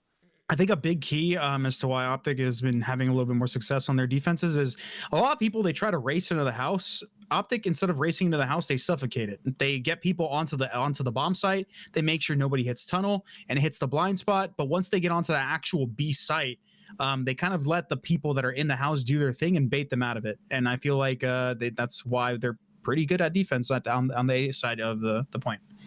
Yeah, map, sorry. Just to go into the S&D a little bit, love the snipes from Alec off the rip. I mean, he pulled out the sniper, and he was just letting it sing, man. He was not missing with this snipe, and it's not often you see Alec pull the sniper. I actually think he gets an entry here onto this B point with the snipe as well. You can see him on the menu at number 7. He's going to rush up to the window, and boom, how you doing? Alec coming in hot. He's going to get the entry, finds another one to end the round as well. So fantastic plays. And then we go into the 0-2 round. Scroll through this one. It's going to be OpTic who rush over to this A point. They're going to get an instant play. LAG, they slow played it. They try to go for a deep pinch here to try and break this A point, but didn't really play out for them. Alec actually gets a pick, but I like the plays from OpTic to push through dark here and pinch these guys tunnel, because that's just going to open up the map now. Now they can do whatever they want. They can pinch behind them. LAG is going to have to be on their toes. So not only did LAG get the intro and get the first kill, but OpTic were able to make something out of it in the 3v4 and get aggressive on them. I like when they make they waited to make a play. Their teammate goes down, they're down in numbers, and then they try and make a play off of it. So fantastic job there. Then we go into the 4th round. This was a 2v2. Got Assault and RC's going up against Ghosty and Huke. The bomb's going to go down B, and OpTic Texas have to retake. Let's see how they're able to do it. They work through dark. They work through back alley. They're going to open up the door, and that's when Kyler's going to make his move. RCDs is up top. He gets really bad timing on a guy in the back. Ghosty finds Assault, And just like that, Huke, he's able to find Alec. I think maybe if Alec kept holding that back door, maybe that was a round that could have went their way. Tom, I think Assault trolled this. I just don't understand this setup. Like, Alec is in the windows where he can snake, and he's the one watching pinch from upstairs. Uh-huh. I don't know about all that setup. I think Alex be the one. But you like Adam playing that fucking deep corner? No, I mean, I think they're both just at fault here. As soon as Huke opens up that door, that's like 18, 19 seconds. They're getting into the point of no return in terms of like they need to draw out like 5 more seconds max. If the guy's not already on the bomb site, you got to think they jump out and they get the kills and the guy doesn't hop the site. They probably should have like double chowed something. Like they double chow either like somewhere around the bomb and they hope they get a kill and then they the guy plays off the 1v1 and just runs away, or they gotta hope they jump out and catch the guy defusing and just kill the guy that's watching over him and then kill the diffuser. You don't think you're gonna hit the vicious snake when we saw Bams do it later on in his match? You don't think you can hit some snakes and get some information there? I mean, yeah, maybe you accidentally headshot it, but I think the info would have been really key. They just had to do something together. The guy on the bottom of the bomb was just the guy at the bottom of the site was just pre-aiming a door, and then Alex started tweaking. I think he probably heard some sound cues or something, but he's just upstairs, just didn't know what to do, and they just had to do something together. Yeah, and then you can see Shotzi in the next round. I mean, Ben, this is where your frustrations Bro, this come. is what we talk about, dude. Why do I feel like Ant's the only player that's just like he has a confidence hit through B? Because Ben, everything's a wuss. The reason why it's not about people being wusses. The reason why Ant gets away with this is because he knows when to do it. I mean, he knows that LAG is going to be stacking, and at most, unless LAG is playing for like a B counter or they're going to try and like pinch around, like there's not going to be anybody here. At most, there's going to be like one guy. I'm telling you, Tom, we watch this map all the time, and I've been complaining since like day one in this game that I feel like this team's just, if you watch the amount of times that teams are just going to not watch the pinch because they're just committed the pressure at A, and you can just push through, it's going to be there's so many times. And I swear that he's one of maybe a couple of people maybe that do this, but Ant's just known for just being aggressive through a B. I just feel like teams got to do it more in this match. That's a thing that he's like a staple for. Like it's I get he knows how to do it, but like you gotta assume at some point you kind of just read that they're gonna either flank or like start being progressive at doing something. They're kind of just all sitting back playing a team shot and hoping for a sniper pick, and they get shot in the back. They pay look at this round from Brucey, bro. He just goes nuts in this round. I mean, he doesn't even headless the truck. He just jumps out like a maniac and tries to get a play. Actually gets a hit marker on him, on a guy right in the chest. So that was a little unfortunate. He gets the hit marker. Alec gets the snipes back. LAG countered the mid rush. And just like that, it's a 3v1 situation. Dan goes all by himself. He's going to go down. We're tied up at 3. So you guys can see these rounds just going back and forth. When we head into this round, OpTic, they're going to throw those tacks over. Alex got the snipe. He's going to go down. And OpTic, they were able to get that A bomb down. And it was Shotzi again, who was just working this mid-tunnel area. He was able to get a couple kills. And last one up was Joe Deceives. He falls. We go into the 8th round. This round, love the eagle chows here from Ant. He spots the guy in the corner, gonna throw the stun out, and he's not gonna waste any time. He's gonna pounce on him just like that. It's a 4v3 situation to start off the round, and Huke is gonna get aggressive on the other side. So Shotzi and Huke, playing aggressive, playing with confidence, are able to make it a 4v2 situation. Who goes there? Mr. Pat. No way, the Slayer made it. You made it to the flank. What's up, Pat? What's up, man? What's going on? Tom, just busy. Congratulations on a successful. Congrats, man. Yeah, it's pretty successful beta, man. It was successful beta for sure, and it's still going, huh, Pat? Yeah, we're going till April 23rd, the next 9 days, I think now. And, I think a lot of you got to see what I've finally been working on. And, hey, Tom, like I was telling everybody in the chat, they didn't believe me. But, hey, just like about everything else, I'm just early, Tom. I'm never wrong. Switch your fucking headset, gotta man. switch your headset, play. You gotta fucking switch headset. Not to gas you, because I fucking hate gassing you, but like, listen, you got a lot of, listen, myself included. I think what you guys are doing over there is great. You got a lot of the content creator base, at least from the Call of Duty side, like gassing the fuck out of your game, because I think Call of Duty's in a really shit spot right now. It has been for a couple years on the multiplayer side, and people have been looking for something that is refreshing. I think you've done a good job of capturing the Call of Duty fan base right now. Yeah, I good appreciate job, it, Slay. Chris. And the game's We're- fun. Us, we're moving different, and this is just a closed beta. We still got a lot more in store. Well, Pat, thank you for joining us on the show. You actually came at a great spot because LAG are able to push a round 11 against OpTic Texas here in the Mercado S&D. And man, was this round interesting. Shotzzy hits a Kobe grenade across the map, and then it's the OpTic Nissan that literally blows up in the middle of the parking lot. And it's a 4v2 within 15 seconds.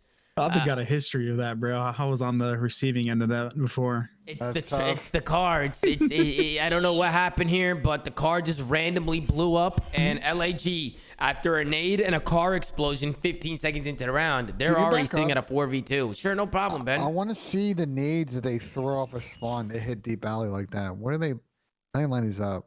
They just hork them, bro. They hork frags. They hork Hork them frags with it. straight off a spawn. Wait, actually, Yeah. I want to see where Everybody did they does get this. the kill? Can we see where they got the kill? Is it the A one? They got one, but yeah, they got one back alley, which is a common nade. That's a common grenade. Yeah, Everybody that's what I'm throws that. saying. Wait, when we watched the Vegas Toronto, I was like, "Hey, yo, if you're not going to defend A, like, what's going on? Are you I gonna don't know what happened there, though. I don't know how the car blew up. I have no idea how that car blew up. Wait, yeah, hold on. I have Hold on. Who naded that? Can we go back and let's see the mini map? Somebody threw a nade from mid somewhere. Bro, even if where did he hork it? It had to be Kyler. Kyler was the one who got the kill. Yeah. Well, yeah. No, So it had look to at be. so it's number 3. You see him on a mini map. Does he hork one here? Oh, is it here? Bro, he legit I'm doesn't watching throw. his- He Wait, legit doesn't does. throw. He's throwing your. Wait, what? He does not throw a grenade, bro, and it just blows. Like I don't know what happened, bro. I don't know what happened. Was it a Huke nade? Listen, Kyler's just different, bro. He threw it late. He threw it late. Oh, he but, threw it like, late. Yeah. Kyler chucked that bitch from deep. Okay, JP's in the chat. He said Kyler Oh, chucked it from okay. deep. Yeah, I don't know what, dude. Kyler must have just hit an insane grenade right there, That's bro. insane. That was an insane throw, Such bro. That was a lose for Brady throw. LAG to battle on this map and then get died at 2 nades right off the rip of round 11, and you're just kind of fucked. But Yeah, and then obviously we go into we end the map 6-5. We look at the score. We go into the scoreboard 13-5 from Huke. Jesus Christ. 11-7 from Shotzzy. They have been the ultimate duo these last few weeks, man. They have been really playing well together. I mean, any final maps or any final thoughts on a map number 2? I mean, Slay, OpTic with a 3-0 over LAG today. Are you impressed or not really? No, Tom, I'm not impressed. These LAG guys are just doo-doo. They're out, in my opinion. There's no champs for them. There's no redemption. There's no bringing it back. Okay. And OpTic obviously was not gonna not win this series because they locked up number 1 seed, correct? I believe they did, Pat. no, They they didn't have get not number locked in 1 seed? because they play Boston later this week, and if Boston win both their matches and beat OpTic, they'd have the tiebreaker. Who over does them. Boston play? They play OpTic, and then I'll tell you who their 14 they play. They play New York. So if they win Okay, both, so they're OpTic has first locked seed. up number 1 seed. I don't think so. They have not locked up number 1 seed. Jesus. Wait, hold on. Wait, you know what's crazy? This is the first time Pat's basically saying OpTic are about to just win everything, and you guys are just being like, nah. Now we're the ones like contradict, like, you know what I mean? We're the ones throwing the shade. Pat's the one literally gassing up OpTic here. I mean, I'm not throwing no shade. I think OpTic look really Well, you good. know what I mean. You know what I mean. Like last- Pat's the one. Pat's the one's like saying they're gonna go undefeated. I spit nothing but facts, Chris. I'm unbiased all the time, and people just struggle to deal with that. He's never Okay. wrong, just early. for sure. But LAG, we get into the control, we get into an LCL control. They actually get a good breakup. They're able to get that B point pretty easily. And then it's the 8 point that they're left with.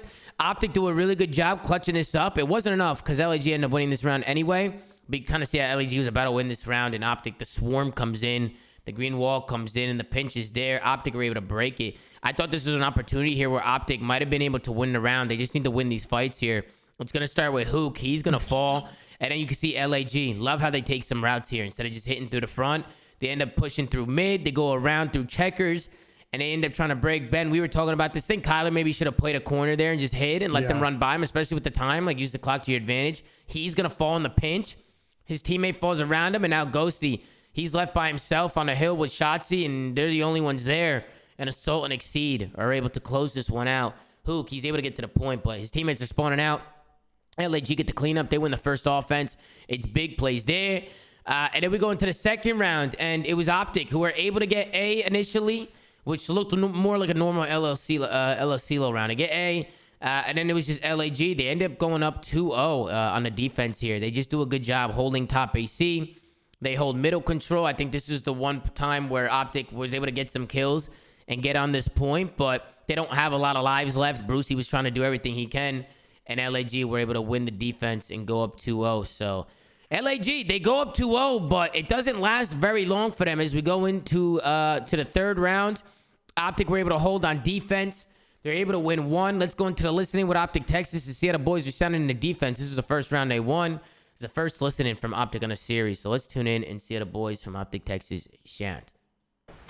Deep side white. Deep side white. There's a guy or D spawn. Hey, stop partying. I spawned out. I already spawned out.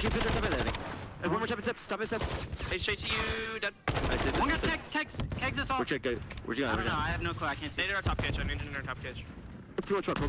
I'm gonna get on our top Kenny. He's fucking down. Never mind, There's two. He's in our second. One guy's go back. Yeah, Secret, close the door.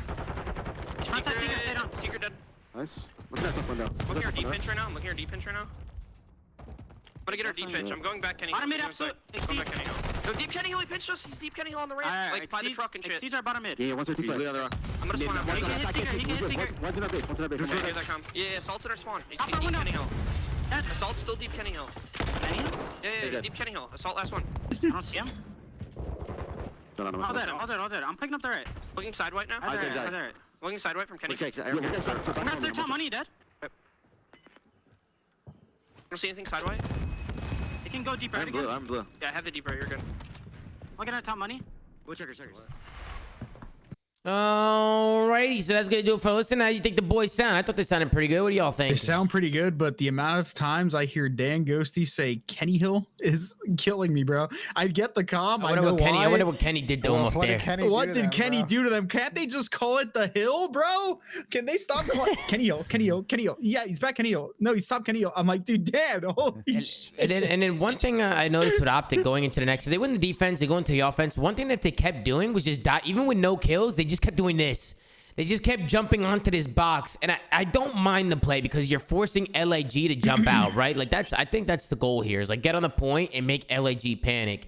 And it just seemed like every time they did it, they would get like a kill or two, but LAG was able to hold on strong. Do you guys like the play there from OpTic? Maybe? Okay, so the simple they did it a few times. Yeah, the simple strat They're here doing it is again. you get number 4, not number 4, but you get an AR on top of the pool stairs where number 4 is. That guy essentially has the entire cross to your right side.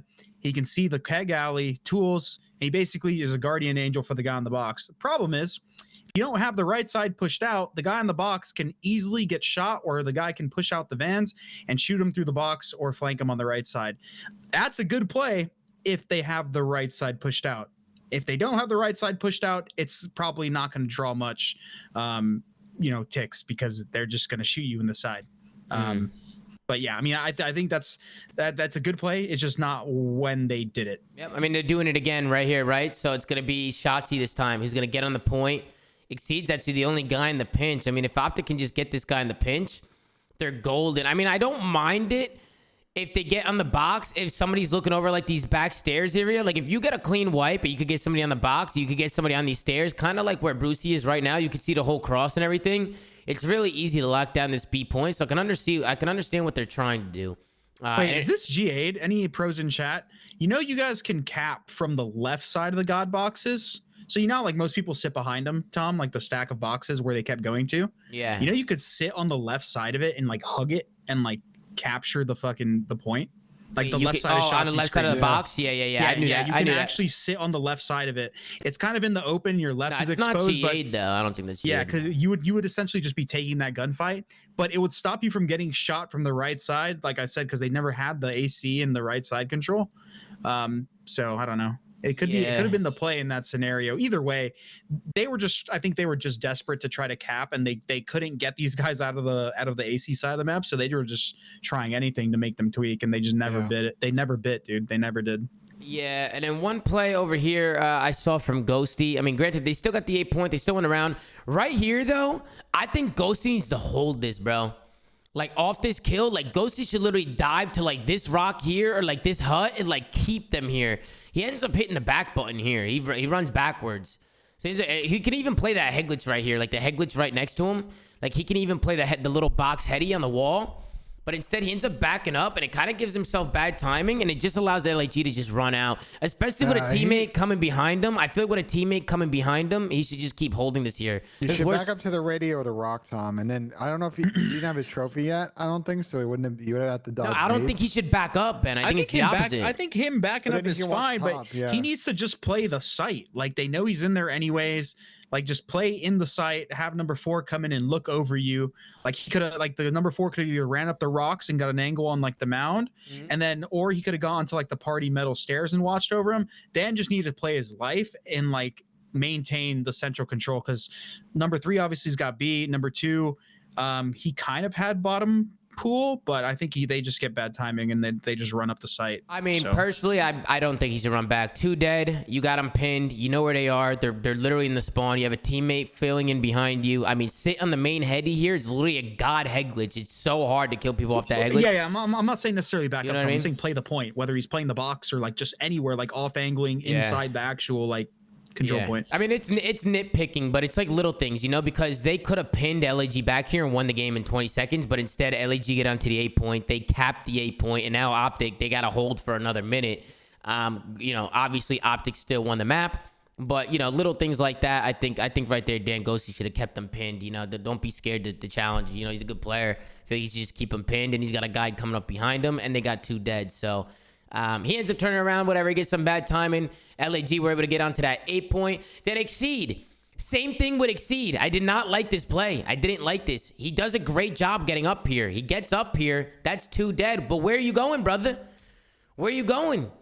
Stay up there. Stay up there. Keep watching these guys on the cross. He ends up tagging these guys. And I'm like, okay, if you're going to jump down and tag them, at least get on the point. At least stack the point with your team. He doesn't even do that. He looks like he's undecided. He tries to go stack, then he gets stunned. Then he tries to dip back. He tries to turn around. Just indecisiveness, man. Like, pick something. Are you spawn killing or are you stacking? And I think the most. He did nothing, Tom. I think the definitely most hold hill there. unfortunate. He should keep holding this without a doubt, bro. I think he should have played the hill and like late jumped up after like he regen, because the players on the point would call out if a guy went top mound. But the blind spot that he had that he obviously didn't account for is the fact that somebody's going to flank around the bottom side of the mound, or the Kenny Hill, as OpTic like to call it. And he ends up getting shot in the back from that angle. But yeah, I think he should have like just finesse that area, like a late comeback, late peek, jump back up late, like just play off your teammates' information, like play out, like you get this first blood. All right. They know you're there, but like they have to cross this sideline. The only sideline that they don't have is the back. Yeah. Just play off their contact. Like, I agree. Watch your back, play off their contact. He should have stayed up there. I thought LAG could have pushed this to a map 4. He should have stayed up there and just held the cross and just trusted his teammates there. I mean, he had 2 or 3 guys pinned. And at that point, you just slow him down by doing that. And then you just allow OpTic to get pushed up. And honestly, it's Huke who saves the game. So you can see a couple players go down for OpTic. Huke with a big 2-piece in a corner. That's a trade that LAG needs to get, but Huke's not letting it happen. Picks up the scar, finds a third. Huke, 33 and 27. This fucking guy called game, bro. Huke just called game. They got the CSGO spray transfers, bro. He beams a guy out the window and in the same spray, doesn't stop shooting, kills another guy jumping in front of him in a trade. Like, Huke dropped nearly 40 in the control and then headed into a bots lobby after the series and started shooting some bots. I mean, this guy's literally twisting. Nah, there's no way, bro. He definitely did that for the content, bro. I don't know if it was a troll or what. That had to be for the Shotzzy content, bro. Yeah, there's absolutely no way that this guy's shooting bots, bro. Like, oh man. Yeah, but you can see OpTic, they win 3-0 to go look at the final score. But I don't know what happened to Bruce. He might have liked that or something. But any final thoughts on the series, gentlemen? Any final thoughts? I think OpTic looked really good. And I think LAG again, they just like little mistakes, little things. They just never feel like they can never close like some of these series. But I think OpTic are looking like one of the best teams in the game right now. What do you guys think? Think they're I want to gas them. I do all the time. Well, who was their split? Who was their stage like so far? Who did they beat? OpTic? Yeah, who have they beat the stage? Because I don't remember every single match. New York, Thieves, and LAG. So that's a respectable stage. And Boston, so yeah, that's a respectable split. I know a lot of people like to strength of schedule cheese, but they beat New York and they beat Thieves, 2 teams who have had points in the game where they've looked really good. They're looking like one of the best teams going into the tournament, or well, not in the tournament, but in the game right now. Yeah. For LAG, unfortunately, I think just. They haven't gotten any positive momentum. I know they crashed out of the major. Obviously, the hand issues at Alec didn't help, but Since then, they just winless right now. They look lost as a team. It's not looking like it gets any better for them. So hopefully they can make a losers run and make this exciting and maybe put themselves in the chance picture. But it's tough sledding for the team right now. Pat, any thoughts on the series? Yeah, is Huke? He's been their best player, right? I feel like the ISKD. stage he has been insane. He's been probably the best player of the entire stage. Yeah. Like, not even just them. He has been going nuts this stage. He's been going crazy. He's absurd. Why do you ask, I mean, Pat? I was just curious. I mean, that's typical out of him because obviously, you know, we had obviously talked about you know, his performances a few stages ago and that they were looking to replace him. So I mean, he's massively turned it around. So just shout out to Kyler. Yeah, shout out to Kool-Aid, man. He's been doing his Technically, thing. Sam has the highest overall KD, but I mean, Sam's been pissing too. He's Well, another guy who's been frying. I will say this: Sam's been frying, but Kyler's S&D KD right now. It's insane. This is real. This is real, chat. I'm not making this up. Through like the couple of matches they played, he's at 2.41 right now in search. Yeah, that's insane. That's which nuts. is like nuts. So especially with how many searches he's played. Yeah. That's crazy. But I think for OpTic, you got to feel good about your team right now. They got one more match to stage, and they just got to pull up to Columbus and execute what they're doing. If they do that, they're going to make it to the grand final and probably win. So just translate to lane, and you should be good. yeah, and we hop in to the next series, the final series of the day. We got Atlanta FaZe going up against the Minnesota Rokkr. We got a Hydro Hardpoint, Mercado S&D, Expo Control, Mercado Hardpoint, Hotel Search and Destroy. What do you guys think, man? Anything on the vetoes? Ben, I thought you were saying something during the watch party about the vetoes. There's another series where we saw Embassy and Fortress get banned. That left Hydro, Mercado, and Hotel. And I was very curious why Minnesota picked this map. I think they were thinking that FaZe wasn't confident on it. FaZe hasn't played it since stage 2. But I guess they got better because Abizi pulled up and dropped a 40 bomb by himself.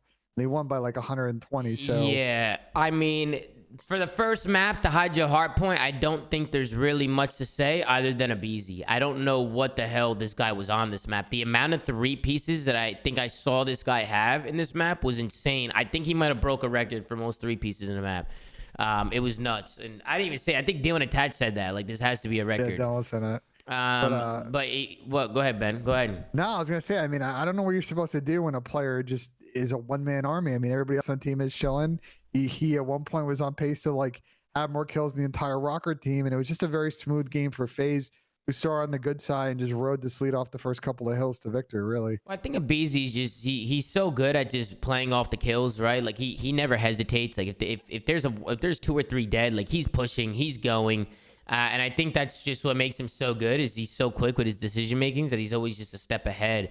You can even see him as we scroll through it. I mean, he just continued to fry. I'm not sure what the final stat line was, but going into the second rotation, I mean, it was absolutely the amount of 3 pieces I've seen. And then you see him, he got the streak. He's going into the next hard point, sitting at 16-6 as we head into the P5 hard point. And then again, as we're going into another rotation here, we get another 3-piece from Abe. He's playing these kills off old. He's able to find 1 on the Fame, jumps out the window, finds 2, jumps the corner, finds 3, just like that. He's already flipped Minnesota Rokkr into those back spawns, and Atlanta FaZe again soaking up some time, and he continues to push this out on the spree. He's able to find another one there.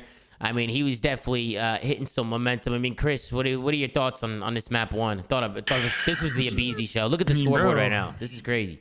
Them boys were getting cooked. Like, yeah, they were. That wasn't even close. Nah. Ever since I've noticed since they got back and they started to at least, be competitive or not be competitive, but win a couple hard points here and there. I noticed their ARs have been soaking a lot more. Thus, freeing up the objective from their SMG players. And I feel like that's doing them some favors in this stage, but still they got a lot to work on in hardpoint, but we'll see how they progress. I've noticed basically what's I think for most situations what it is MC's the one at hill and Austin's the one hard block in the back in most situations.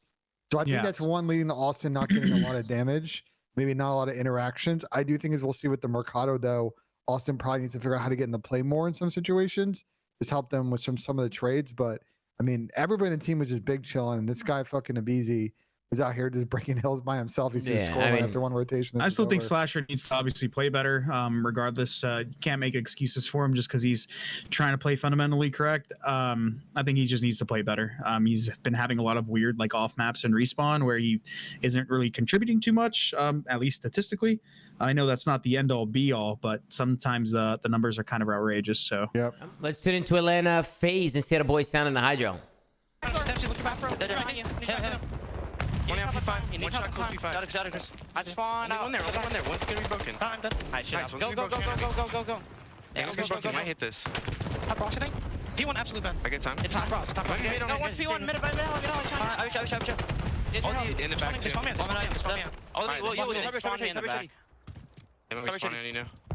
I saw him in the... No. On the corner dead. Hard check that. Nice. Alright, so last two, I'm gonna try to ground left here. There's two time. I'm near hill. I don't see him river. No, deep left. He was bridge the other shot. Yeah, that. I'm trying to help you, right? I'm going to the river. In the river! No shot. Nice, time. I need a pump. Shout out to the fish in the water right there. I thought Atlanta FaZe sounded pretty good. Thought they sounded good. They got a lot of energy. They were pissing on them. Go ahead, Chris. I agree. Also, one thing I wanted to note about Slasher just before I kind of asterisk because I wanted to catch myself so that way he doesn't get mad at me. But he's also one of those players that he's very true to his word in terms of like, cheesy shit in game. I know for a fact he's not going to run sound EQ. Yeah. It doesn't matter how badly he's getting shit on. He's not focused on these league matches. He knows like the position they are in going into like actual majors. So he's trying to get the best practices possible. And he's probably running the worst role to play without sound EQ. He doesn't have dead silence to fall back on. He's an AR player with a trophy system. He's getting sound hoard all the time by other players.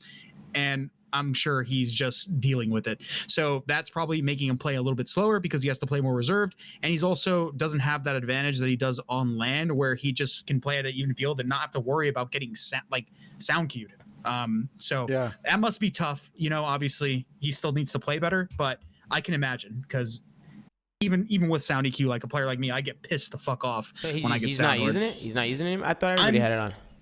I'm sure that he is not using it. He's one of those We can people find that out. he's one of those people that no matter what, when it comes to cheesy shit, he literally will just be so adamant about it where he's just, I'm not gonna fucking oversnake. I don't care because it's fucking, you know what I mean? Like, Yeah. you know him. Like, come on. I know. I mean, at least they're winning, but I think if a team was... The problem is that, like, for instance, snaking, right? Like, say I had 3 teammates who were like, I'm not snaking, I'm not doing that, this and that, but 11 teams are snaking.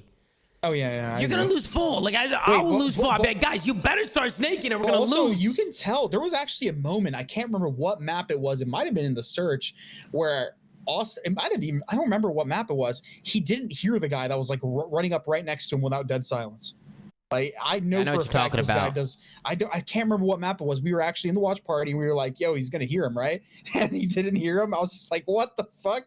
Yeah, he doesn't have it on. Bro, look at the scoreboard here: 38 and 12. Like, what the hell? Look at everybody else compared to Abe. Like, it just makes absolutely no sense. But fantastic plays coming in from Abizi to map 1. Any final thoughts on a map 1? Any thoughts at all, fellas? No, I mean, Rokkr got ran. It looked like this was going to be a quick series, especially after the second map as well. Yeah, then we get into the second map. We get into the Mercado Search and Destroy. It was Cammy who was able to find a nice snipe early on, and I like the angles here with the snipe in the first round as well. He's actually able to predict Simp laying down up top, so he's able to find another snipe right there. But just really good plays coming in from Cammy in his first round with the sniper rifle. He was able to find a few picks on the board. You can see MC. He put some shots down into him. Cammy's going to go down, but it was actually the Minnesota Rokkr with a pretty clean retake here. MC was all by himself. He's going to fall. We'll get into the next one. Slasher. He ends up team killing Abizi. Again, I think he team killed Abe like, what, 2 or 3 times in the first map. Then he team killed him here in the second round of the second map. Definitely not what you want to see if you're Atlanta FaZe fan. Slasher just got to watch out where you're throwing those nades. You know what I mean? But Fame... He ends up bouncing back with a big 2-piece here in this round to make it a 2v1. They're going to wrap the bomb back to B. Slasher's caught in the middle of the map. And just like that, Slasher, he's going to go down. Minnesota Rokkr go up 2-0. After they go up 2-0, this is where things get interesting. FaZe, they rush A. They're able to get a quick A plant down and win that round. Then on this round, it's Simp. Finds a big 2-piece over towards the B side. Quick round there as well. Simp doing big things by himself over by B. Then we hop into these next few rounds. FaZe are actually able to win 4 straight here. They bang out this A site. Last one over there is going to be Afro. He's going to try and make a play. And I think or Slasher, he's going to get some bad timing here. He's going to run around. Afro's going to come with the chase. He's going to make it a 2v2 situation. And FaZe, they're going to bring the bomb over to the B side of the map. And then this is where FaZe, again, they're able to clutch this one up on the post plant. So great setup here. You see MC playing tight to his teammate. As soon as he gets the kill, he's going to run up top. And there's not much Cammy can do here. Good teamwork from the Atlanta FaZe boys. That is, what, 3 in a row now from Atlanta FaZe. And then we go into the 6th round. FaZe end up falling. Abe is actually going to be the first one. What do you guys think about this sniper from MC here, from Selling? You think this is a good snipe here or no? Some people are saying this snipe is ass. What do you think, Chris? I don't use it enough because I was just under the assumption it wasn't like allowed. Because like it's a semi-auto. You can shoot it really fast, but apparently it aims in super slow. Like Donnie was saying, it's terrible. So I'm confused. Is, but like how often, dude? How often are you quick scoping? Like actually should be quick scoping. Yeah, probably not that often. But you still want to be able to aim in at a pretty good pace, though. You know what I mean? Like you don't. I mean, I guess it's just like. Yeah, I mean, if you're quick scoping, like you're just trying to bail yourself out of a situation. Most of the time, you're just picking an angle and hard aiming when you come around corners. I mean, I don't know. It's weird. I mean, if Celium's using it, bro, I trust this guy to find the absolute cheese. So, like, if he's using it, it's got to be good. He's definitely a cheese connoisseur, but as much as a cheese connoisseur, good plays from Rokkr in this round. They retake big middle. play. They hop the bomb. Wait, Tom, what was that song you were listening to? Cut the mozzarella. Cut the mozzarella. Cut the motherfucking mozzarella. You know what I mean? This was a really big round here from Fame. Love the one-on-one win here. If he doesn't win this gunfight right here, I think they lose this round. You can see Minnesota, they're gonna hop on a bomb, and Fame is actually gonna take down Simp there. He ends up snapping on him right there as well. So really good shots coming in from Fame. We go into the 3-4 round. This is a good retake from FaZe. You can see the bomb gets wrapped back to B. It's a 3v3 situation. I think Bance needs to play a little bit tighter here. I think he goes a little bit too rogue.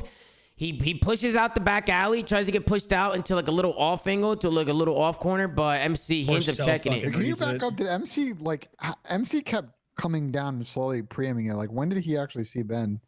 I mean, he was just preeming it to see if Ben pushed, but I mean, even right here, like, even if he stays behind the boxer, you can see the red dot pop up through the wall in that spot. So you got to be careful there. Just back up and see. I'm just curious if Ben. He just L triggered. No, he didn't shimmy. No, it, he bro. just kept like L triggering. He kept L triggering the stairs angle. I mean, fair play. It's impressive that he kept like committing to it. It's just. Bro, he fucking sells a maniac, bro. Like, he didn't shimmy. Bance never showed himself there. He was down the whole time. MC was just reading just a fucking maniac, bro. Like, well, it was a great opener and a lot of next year retake, which is a hard setup to break. So, but Rokkr get back in this one. Yeah, so they're actually gonna try and Atlanta FaZe. They're actually gonna try and play towards B here. So 4v4 situation. The streak's gonna go down. The problem is, as the streak's coming down, Simp gets blooded with the bomb. So the streak's gonna come down. They're gonna get the info. But it's then after Simp goes down, Abe tries to make a play, and he just tries to make a play by himself. And Atlanta FaZe, they use the streak, but the round just collapses in front of them one by one. They go down, and then as we go into the last and final round, Tyler Abeezy again. Just take a look at the screen now and look at what this guy was able to do. He's able to get up top, finds one, finds two, jumps the corner, absolutely headshot, shotguns this guy to bed. And Atlanta FaZe are going to win the second map and go up 2-0. We'll look at the final scoreboard and see what's going on. 10-4 from MC, from Celium, 9-8 from Simp, 7-6 from Abeezy and Slicer. Everybody positive from Atlanta FaZe. On the other side, Bance with a good map, 10-7, but everybody else struggling. I mean, any final thoughts on a map 2? I mean, Pat, we'll start with you. This guy Abe is calling game with a 3-piece. Any thoughts on a map 2? I mean, Tom, this guy's been calling game almost all year for me in S&D. Like... He just can't be stopped. Nah, he can't be stopped. He can't, Pat. I don't know how many first bloods he's at now, but it's a lot. I don't know if we've ever seen that much from any player in any game. He's over 100 total, and I also want to give Simp his flowers too. You'll see in the map 5 as well. Chris has been a very impactful search player, and again, I think what makes it seem so difficult to play in S&D is these guys are good individual instinctual S&D players. They're really good at taking team shots. Good at making mid-round decisions. Like I just don't find a weakness or see a weakness in their search game.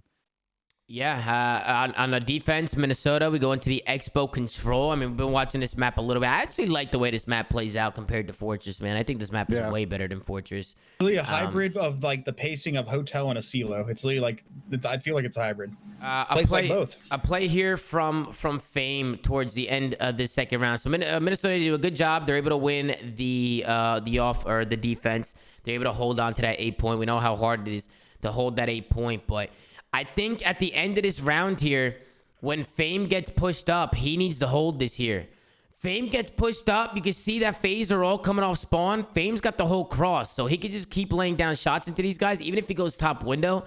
Instead, he plays up top. He like plays his life a little bit, then takes like a little bit of a long route. I don't like that. I think his teammates needed help right there. I think Fame is in a good position where he can really annoy Atlanta FaZe and really put bullets into him. He can pick up kills. He can finesse his life. I just didn't like that how hard he played his life. I feel like he needs to get in the mix there more. Fame has been great for these guys, but I mean, right here, I definitely think right there he needs to hold on to that cross there and not let them out there. What do you guys think? I think because he got shot at, he probably just assumed he was being hunted, so he tried to just like take a route. But I mean, they kind of just forgot about him, and he was probably in a good spot to actually do something, but he didn't read the situation. What do you think, Ben? You think he should have held that there? I think he should have held that there right there. Yeah, I think he should have held. And you know, again, I think some of this just comes down to players haven't played these maps enough in real matches, and some of like the sort of different match timings are just not there yet, and some of the instinctual stuff. I think we'll see this. People feel a lot more comfortable on this, I think, next major.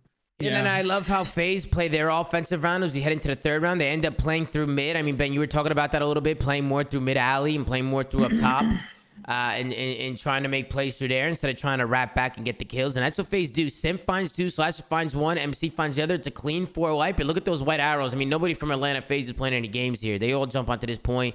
They get a stack, and look how fast that 8 point goes up when all 4 people are on the point. Fantastic plays coming in from Atlanta FaZe, but it looks like a classic Abizi Sim bang out from Black Ops 4. They just literally flooded a lane and just gunned everyone and then got on the point. Yeah, no, it was a really good play. I also like that MC got on the blue box snake. That obviously we don't like tipping snakes. I agree with y'all, but he was cutting them off when they were coming from the driveway side. I think it was just a really good execute from them, and it's just real. I think like once you hop this 3-4, it's going to come down to hitting nades, and we haven't seen a lot of people throw nades over and spawn yet. There's a lot more development in this map for sure. Yeah, and then I thought Benjamin Bance at the end of this one just goes absolutely massive for these guys. I mean, you can see they already got 2 ticks on B. They already are on A. They already were able to get that B point. And it was Bance who was that guy that was able to get in here. You can see just how close like these guys are spawning. Like, even number 8 Slasher, he spawned like in that bottom right corner, like so close to this 8 point. But Cammy, he's able to get on and get a guy 1 shot. And then it comes down to Benjamin Bance. Bance is going to be that guy who works around. He's going to try and be a little sneaky here, try and be a nuisance here in the side of Atlanta FaZe. Some nice shots into Slasher, jumps the corner, finds a Beezy, and just like that, with 2 dead, Bance is able to collapse on a point. So Bance, he takes the route, plays his kills. Fantastic play from Benjamin Bance right there. I thought that was just a really good individual play there. He was the one who was able to help his team get onto that 8 point. And then we get into an overtime. Minnesota, they're obviously left on a defense. FaZe to get that B point. And then Minnesota, you can see as I skim through it, how they're just able to set up around this 8 point, constantly pushing out that low left area, forcing Atlanta FaZe to OE and play through mid. And Atlanta FaZe, they were just never able to push Minnesota Rokkr back and get this 8 point. There was a couple times it got close, but if you have subs just like living in this mid hut area of the map, I mean, I don't know callouts too much in this map yet, but if you just get subs pushed up in that hut, you can constantly just switch up your angles and stuff. It is really, really hard to cap A. So really good plays from the Minnesota Rokkr. They ended up clutching up the map 3. 34 and 30 from Afro. Great map from him. And 37 and 26 from Cammy. Want to see more from this from Cammy, man. I mean, Cammy's been so up and down. And we know Cammy's ceiling. We know what he's capable of. I mean, Pat, what's going on with Cammy, man? I feel like this guy, he was literally a superstar. Now he's just, sometimes that ceiling comes out and sometimes it doesn't. I just feel like if Cammy can get back on that consistency, where he's doing this, every other map, I think it could really help these guys out a lot. What do you think? I agree with you, Tom. I'm actually, I kind of bet on that as well. I put Cammy in my fantasy lineup for this major. Unfortunately, I mean, like you said, we didn't see it in the beginning half of this major, and then he has stints, right? He has maps where he's like, he absolutely goes off. But I mean, I don't want to say it's just him, because this entire Rokkr team has struggled with consistency this honestly entire season.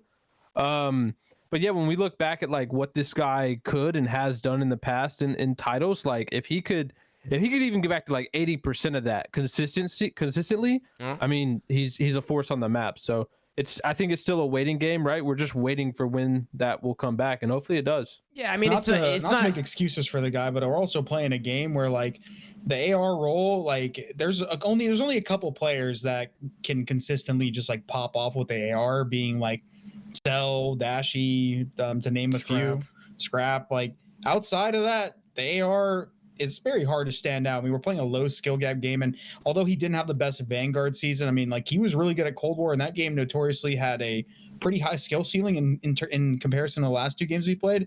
So, I mean, he's just playing in a game where the ARs just unfortunately take a back seat. I mean, we're already seeing it. FaZe is evolving their gameplay. They're having Cell kind of sit in the hill a little bit more and get away from those cuts at times and have the SMGs free flow a little bit more. So, I mean, it's just hard to shine in that role, bro. You're just getting sound all the time with the trophy, and yeah, difficult. Yeah, I mean, I also I'm hard on certain people because I think highly of him. You know, like Cammy's definitely like he's a superstar player. Like I feel like he can consistently fry if he wants to. You know, it's just about getting back to that form.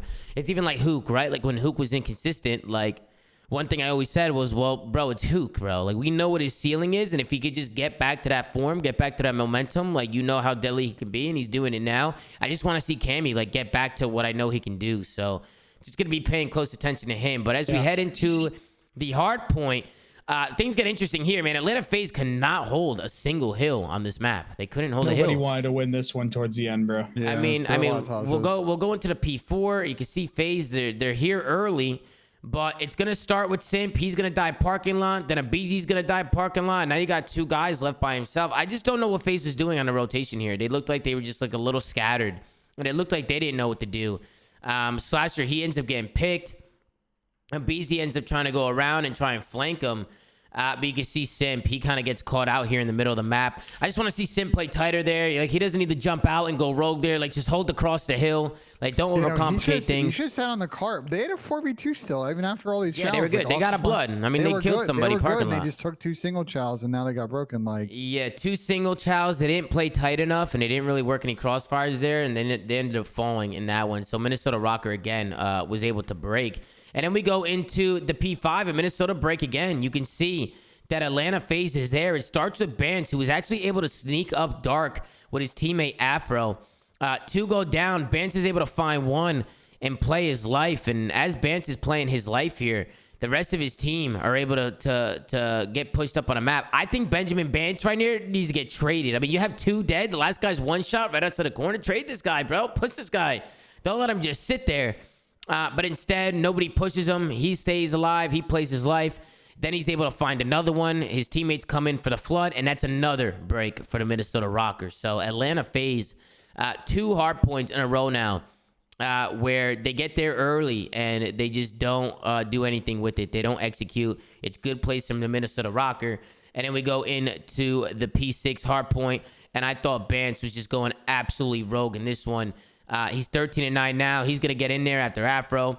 He finds 1, gets back in there, finds 2, and Bance is actually able to stay alive for most of his hard point as he continued to find kills onto these guys. So Benjamin Bance, man, really showing out for the Minnesota Rokkr. He's really doing his thing in the hard point. Afro and Bance had a Boston Afro and Bance. Yeah, Afro too. Yeah, Afro too. Something I want to touch on in terms of FaZe, I feel like something that gets these guys in trouble a lot is these guys know how talented they are. I know this might seem weird, but they understand how good of like mechanical skilled players they are, that they often will just take a chow that is just unnecessary because they just like, I could probably win this. And it's like they're in a situation where the guy's at the advantage and like, oh, I'm gonna take this chow, and they'll lose it and they'll just throw away like a situation where they could have maybe waited for a teammate or just waited the player out and probably benefited. They just need to watch how they need to, I guess, maybe put some respect on their opponents sometimes when they play. I also think, Chris, that they have a problem on this map, especially on P2s as well as on P6 on this map. There's one guy allowed to get 3 kills either on a break or rotation, and they can never find the last guy in house. And they take 2 single chows, and suddenly what was like a 4v1 becomes like a 2v1, and now you're playing your lives because you're getting pinched in. Like they just don't execute this map clean enough at times, and I think that's why. Yeah, sometimes they're in their flow state, and we see on the P6s and 7s they cruise and they blow this map out, but they play some of these mixy endings, and it always comes down to like a P3 or P4, and they end up either blowing a rotation or getting broken on some miraculous piece. And this is another broken hill for the Minnesota Rokkr. Atlanta FaZe to get here early. Cammy, he's going to go down. He was the only one there. It's a 4v2 situation here.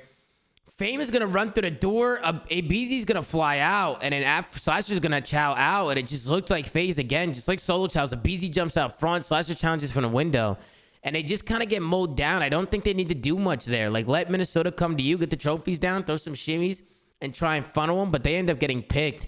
And the Minnesota Rokkr turns a 2v4 into a clean wipe and ended up locking down some time here as well and disrupting the hold from Atlanta FaZe. And then we get towards the end of this map, and this is where things just really start to hit the hay. It was Minnesota Rokkr who get there early. Atlanta FaZe were actually able to break this one because they were able to get some kills off rotation, spawn a player or two out. And they're able to pinch on in and swarm this hill. Love the pickup from Simp there on the guy coming off spawn. But Minnesota Rokkr, they hold on. They work the trades. They get the streaks. And they were able to rotate over to this last and final hard point until, obviously, Atlanta FaZe make things interesting. They were able to get in there at the last second. But Rokkr, they stay disciplined. They rotate over to the next hard point. And this one got scary, man. I'm not going to lie. They let a guy run right through mid-alley and get a first blood. And it was a 3 dead for Atlanta FaZe. And I'm thinking FaZe might be able to do this here. But Afro finds a big kill and is able to play his life there. You can see Beezy, right? He wants to trade that kill. He wants to get him out of there. But it's really good plays from Afro to stay alive there. Good job there. They shouldn't have chased that kill. And I think number 8 at one point, who was it? Slasher was watching mid and he kind of had like a bad angle and the guy got through mid. So even with that chow, it was probably going to fall apart regardless. But yeah, chasing this was probably not the best idea because look, you'll see number 8, he watches mid, but he gets through. So this was falling apart regardless. Yeah, Minnesota troll, and then I felt like FaZe trolled. I felt like it was 2 trolls, 2 mistakes. Back to back, no one wanted to win, bro. And yeah, just trying to collapsed. do too much, man. Trying to do too much, over-challenge, and you can see how it plays out for him. Simp, he tries to get in there at the end, but nobody from Atlanta FaZe can get there. We'll take a look at the final scoreboard. Just Minnesota working so many breaks, such a back-and-forth game. 33 and 22 from Afro. What a map out of him. 25 and 17 from Cammy as well. Cammy had a great couple respawns heading into the second half of this series. Any thoughts, man? Pat, any final thoughts on a Mercado hardpoint as we head into a map 5? It's a grueler. It was a grueler, Pat. Back and forth, a lot of mistakes. I know you've been busy with X Defiant, but as you're getting to watch the recap back, you can kind of take a look at it. You know what I mean? It was a crazy, crazy series, Pat. You missed a good one today for sure. Ben, Chris, any final thoughts? Go ahead, Chris. I just want to say again, discipline, man. We harped on OpTic about it in terms of why they were throwing away so many hard points or respawns at the beginning when they first formed, but FaZe have the same problem. They need to get on top of their discipline. They need to start respecting their opponents. That's something I said OpTic needed to do. Shotzzy has slowed down a bit, although he still has a relentless aggression. I think he's picking his fights a lot more. Same with Huke, and I feel like they're benefiting from it. FaZe is not immune to that criticism. I agree, and I think series like this, they gotta learn how to figure out how to win 2 hard points. It's great that they got to this game 5 and it was gritty and they clutched up, but I think they arguably should have lost. They should have lost this map. I think we'll get to round 11. We'll talk about it. First round, no trophies, right? Minnesota Rokkr, they try and get the bomb down, but with no trophies, Atlanta FaZe, they watched the cross, they used those nades, and they were able to get them off of that. So really good plays there. Then we get into the next round. This is actually a really quick round from Atlanta FaZe here. It's actually Simp, who ends up going rogue. He loves to go rogue over towards his P5 area of the map. You can see him on the mini map now, but he's just going to get active with the dead silence. He's going to find one. He's going to jump the corner and end up finding another one here. Big 2-piece there. And Atlanta FaZe, they kind of just run through this round. They spread the map on the offense. They're able to work some kills. They go up 2-0. Then a big 1v1 here in the 2-0 round. It's between Afro and MC. Afro sees him, and so does MC. They see each other. MC's actually going to try and hop on his bomb, but love the plays from Afro. He's not going to let the Ninja Defuse come in. He's going to challenge it, and he's going to take care of MC. So Love the confidence coming out of there from Afro in the 1v1. Then we head over into the 4th round. I thought Slasher had some good plays here. He didn't get a kill here, but him just staying alive here and playing his life and finesse, you can see him number 8 in the middle of the map. He's going to be by that mid-con, that mid-rugs area of the map. He's got number 4 on his ass. It's Benjamin Bance. He's going to spot him. And then he also drags the attention of Cammy as well. So you can see 2 players from the Minnesota Rokkr looking for Austin as he's dipping and weaving. And it's just a fantastic play coming out of Simp to come and pick up the 2-piece there. So Austin doesn't get a kill, but like the way he was able to stay alive there. Fantastic plays coming in from Austin. Then we get into the next round. Sam P tries to get aggressive. User in your channel timed Trades out. are going back and forth. Ladies and gentlemen, Parasite, we have lost him. He has been disconnected. His internet is gone. Good. His cam is gone. That is Ben, then Chris, then me, then Chris. We had the triple internet issues. We're having triple internet issues today on the flank, but we're making it work. Then we get into the 2-3 round. I thought Fame had some big plays in this round. First things first, Simp, he's on the bomb site. He's going to try and get it down, but love the grenade from Fame to get him off of that bomb plant. That's a really, really good grenade there from him.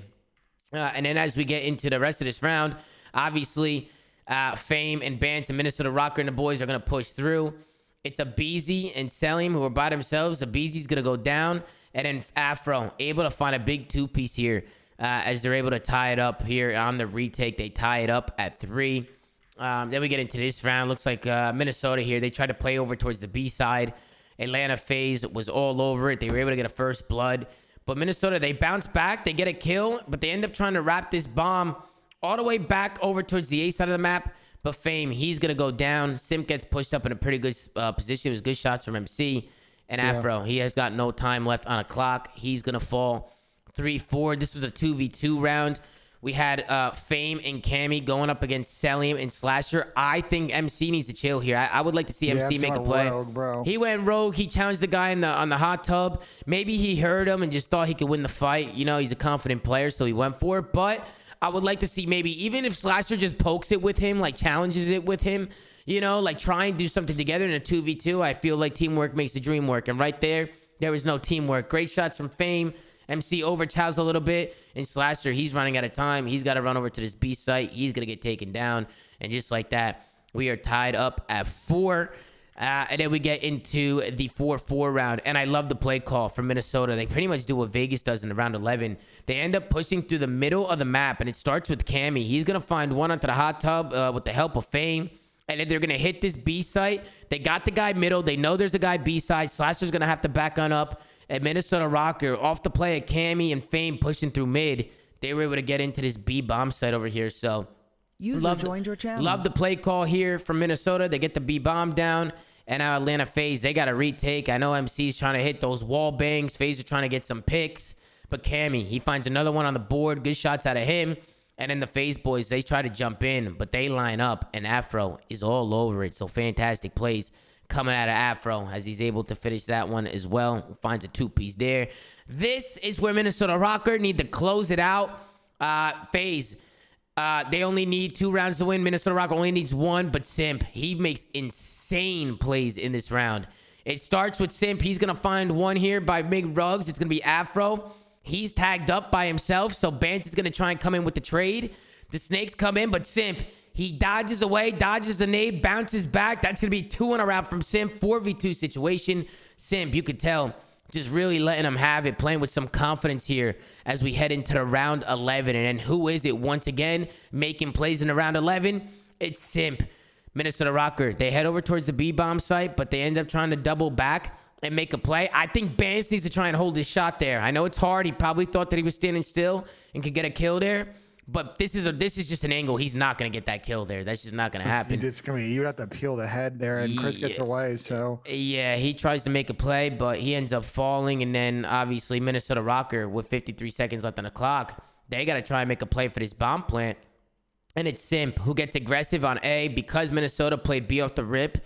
Atlanta FaZe, they kept control at A bomb site. And then obviously a BZ, he was able to find one before getting traded out. Now it's a 3v2 situation. Slasher gets absolutely incinerated. Slammed Tom on the He got slammed. He got slammed right there. Great shots for the Minnesota Rokkr. 2v2 situation. Rewind that. You want to rewind that, Slay? Look at this, no, Pat. So Austin, he's gonna double back. Let's slow it down too. Let's slow it down and see what this looked like over here. So that's 1, 2, 3, boom. He just gets absolutely mowed down. As Slasher, he probably loses full right there, and then Minnesota Rokkr. He's been playing too much X Defiant, Tom. I can't Too blame much, him. too much X Defiant, Pat. I don't like the spot from FaZe, man. Don't like it. This is a horrible spot. Horrible. Kind of cost his team the series with this spot. Cammy's not even looking. Cammy's not even with him though.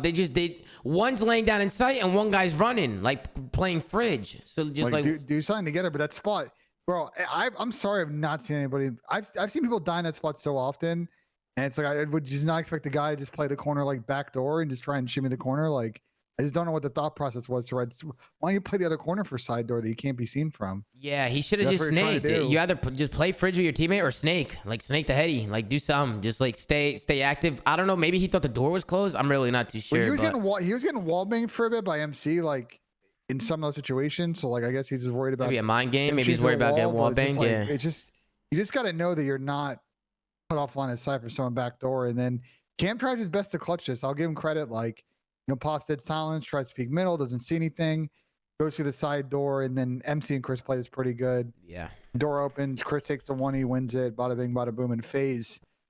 What was looking like a 2-0, soon to be a 3-0. They lost third map, lost fourth map, almost lost the fifth map, and they get this series thing by the skin of their teeth. Yep, FaZe, they end up winning 3-2. This one goes all the way to a final map, what ended up being 2-0, possibly a 3-0, turned into a map 5 grueler, round 11. So a gritty series for the Minnesota Rokkr, but they were not able to clutch up. I mean, any final thoughts on the series? Pat, any thoughts on the series after watching a little recap? Any thoughts there? I mean, honestly, Tom, I'm glad to see FaZe clutching up. Like, we can argue all day, like, whether they should or shouldn't have won. But, this team we've talked about it, especially in grand finals, have struggled, right? With that resiliency, fighting with a little bit of adversary when they go down in certain situations. So I like seeing FaZe clutch up because it makes me hopeful that, we'll get to see hopefully some good battles between them and OpTic, especially with the way OpTic's looking, and hopefully we can get a FaZe OpTic grand final. That'd be nuts. I think for me, Tom, OpTic and FaZe have been and I think New York's Game 5 record's pretty good this season. But man, this Rokkr team just finds new ways to lose S&D. I just don't know how this team sucks in this mode. And they are 2-5 now. 2 wins, 5 losses in Game 5. Worst overall win percentage in the league when it comes to Game 5. I just think for this Rokkr team, they're in a battle with Vegas, and they got to get better at this game mode. They're going to play a Thieves team next that is not always the strongest in search. So I don't know what this Rokkr team is to do this season. Just figure out the game mode, man. Yeah, and then we head into some matches tomorrow. We got some bangers tomorrow. I'm excited for this one.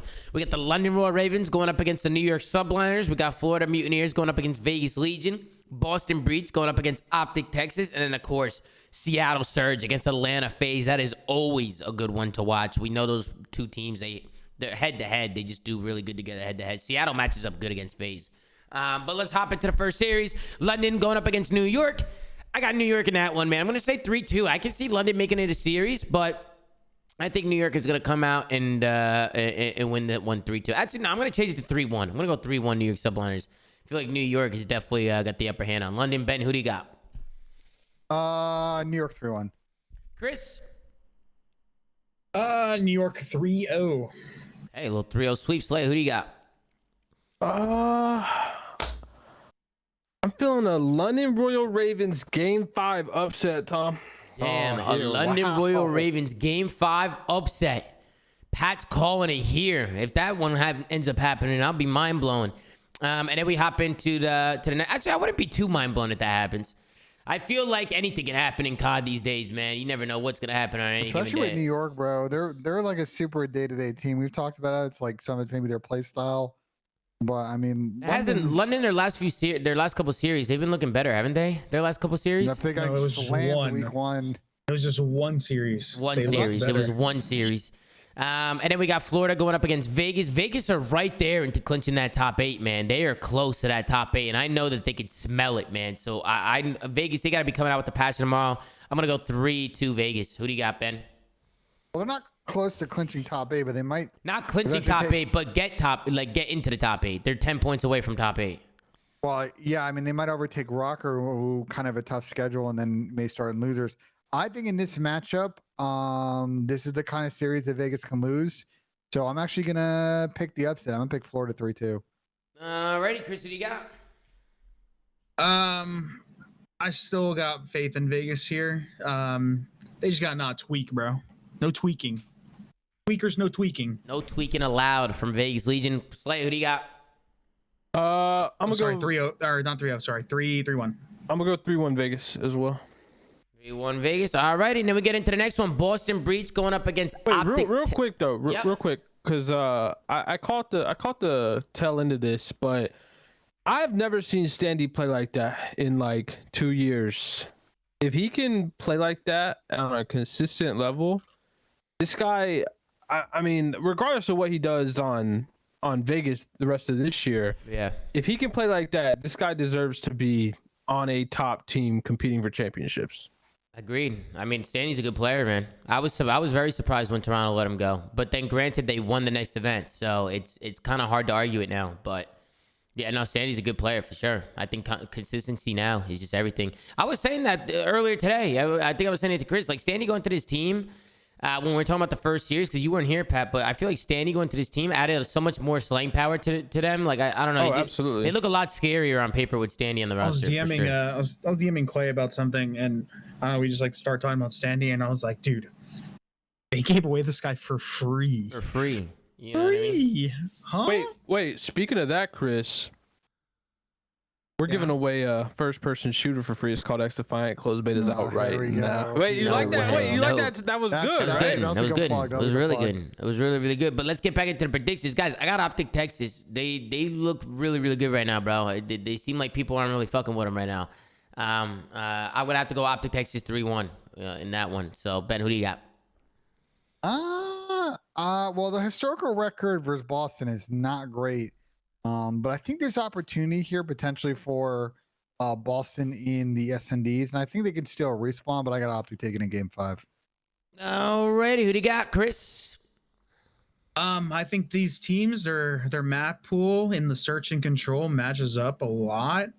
And I can feel a couple, like maybe some Asilo in there in the control and the search. And I feel like Boston has been pretty good at those game modes, or those maps. I know they're playing OpTic, and OpTic has looked really good. But I think OpTic's gonna win. But this is going in game 5. Y'all drunk. Y'all are drunk. Actually, hold on, they have Kremp now. Who do you got, Pat? Who do you got? This is gonna be a OpTic Texas 3-0, and it might be a DoorDash challenge. No way, you're calling a DoorDash challenge? That's what you're calling? You don't think Boston's looked pretty good with Kremp, or just in general? They've looked great.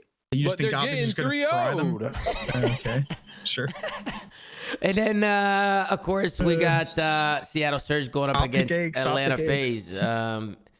I don't know what the hell is going to happen in this series, man. FaZe looked really good today, but they also looked a little sketchy at the same time. I thought Minnesota, that they played them pretty well, but I feel like Seattle's just going to be a different ballgame tomorrow. They match up really well against FaZe, and for some reason, every time they play this team, they struggle. I'm actually going to go with Seattle Surge in this one.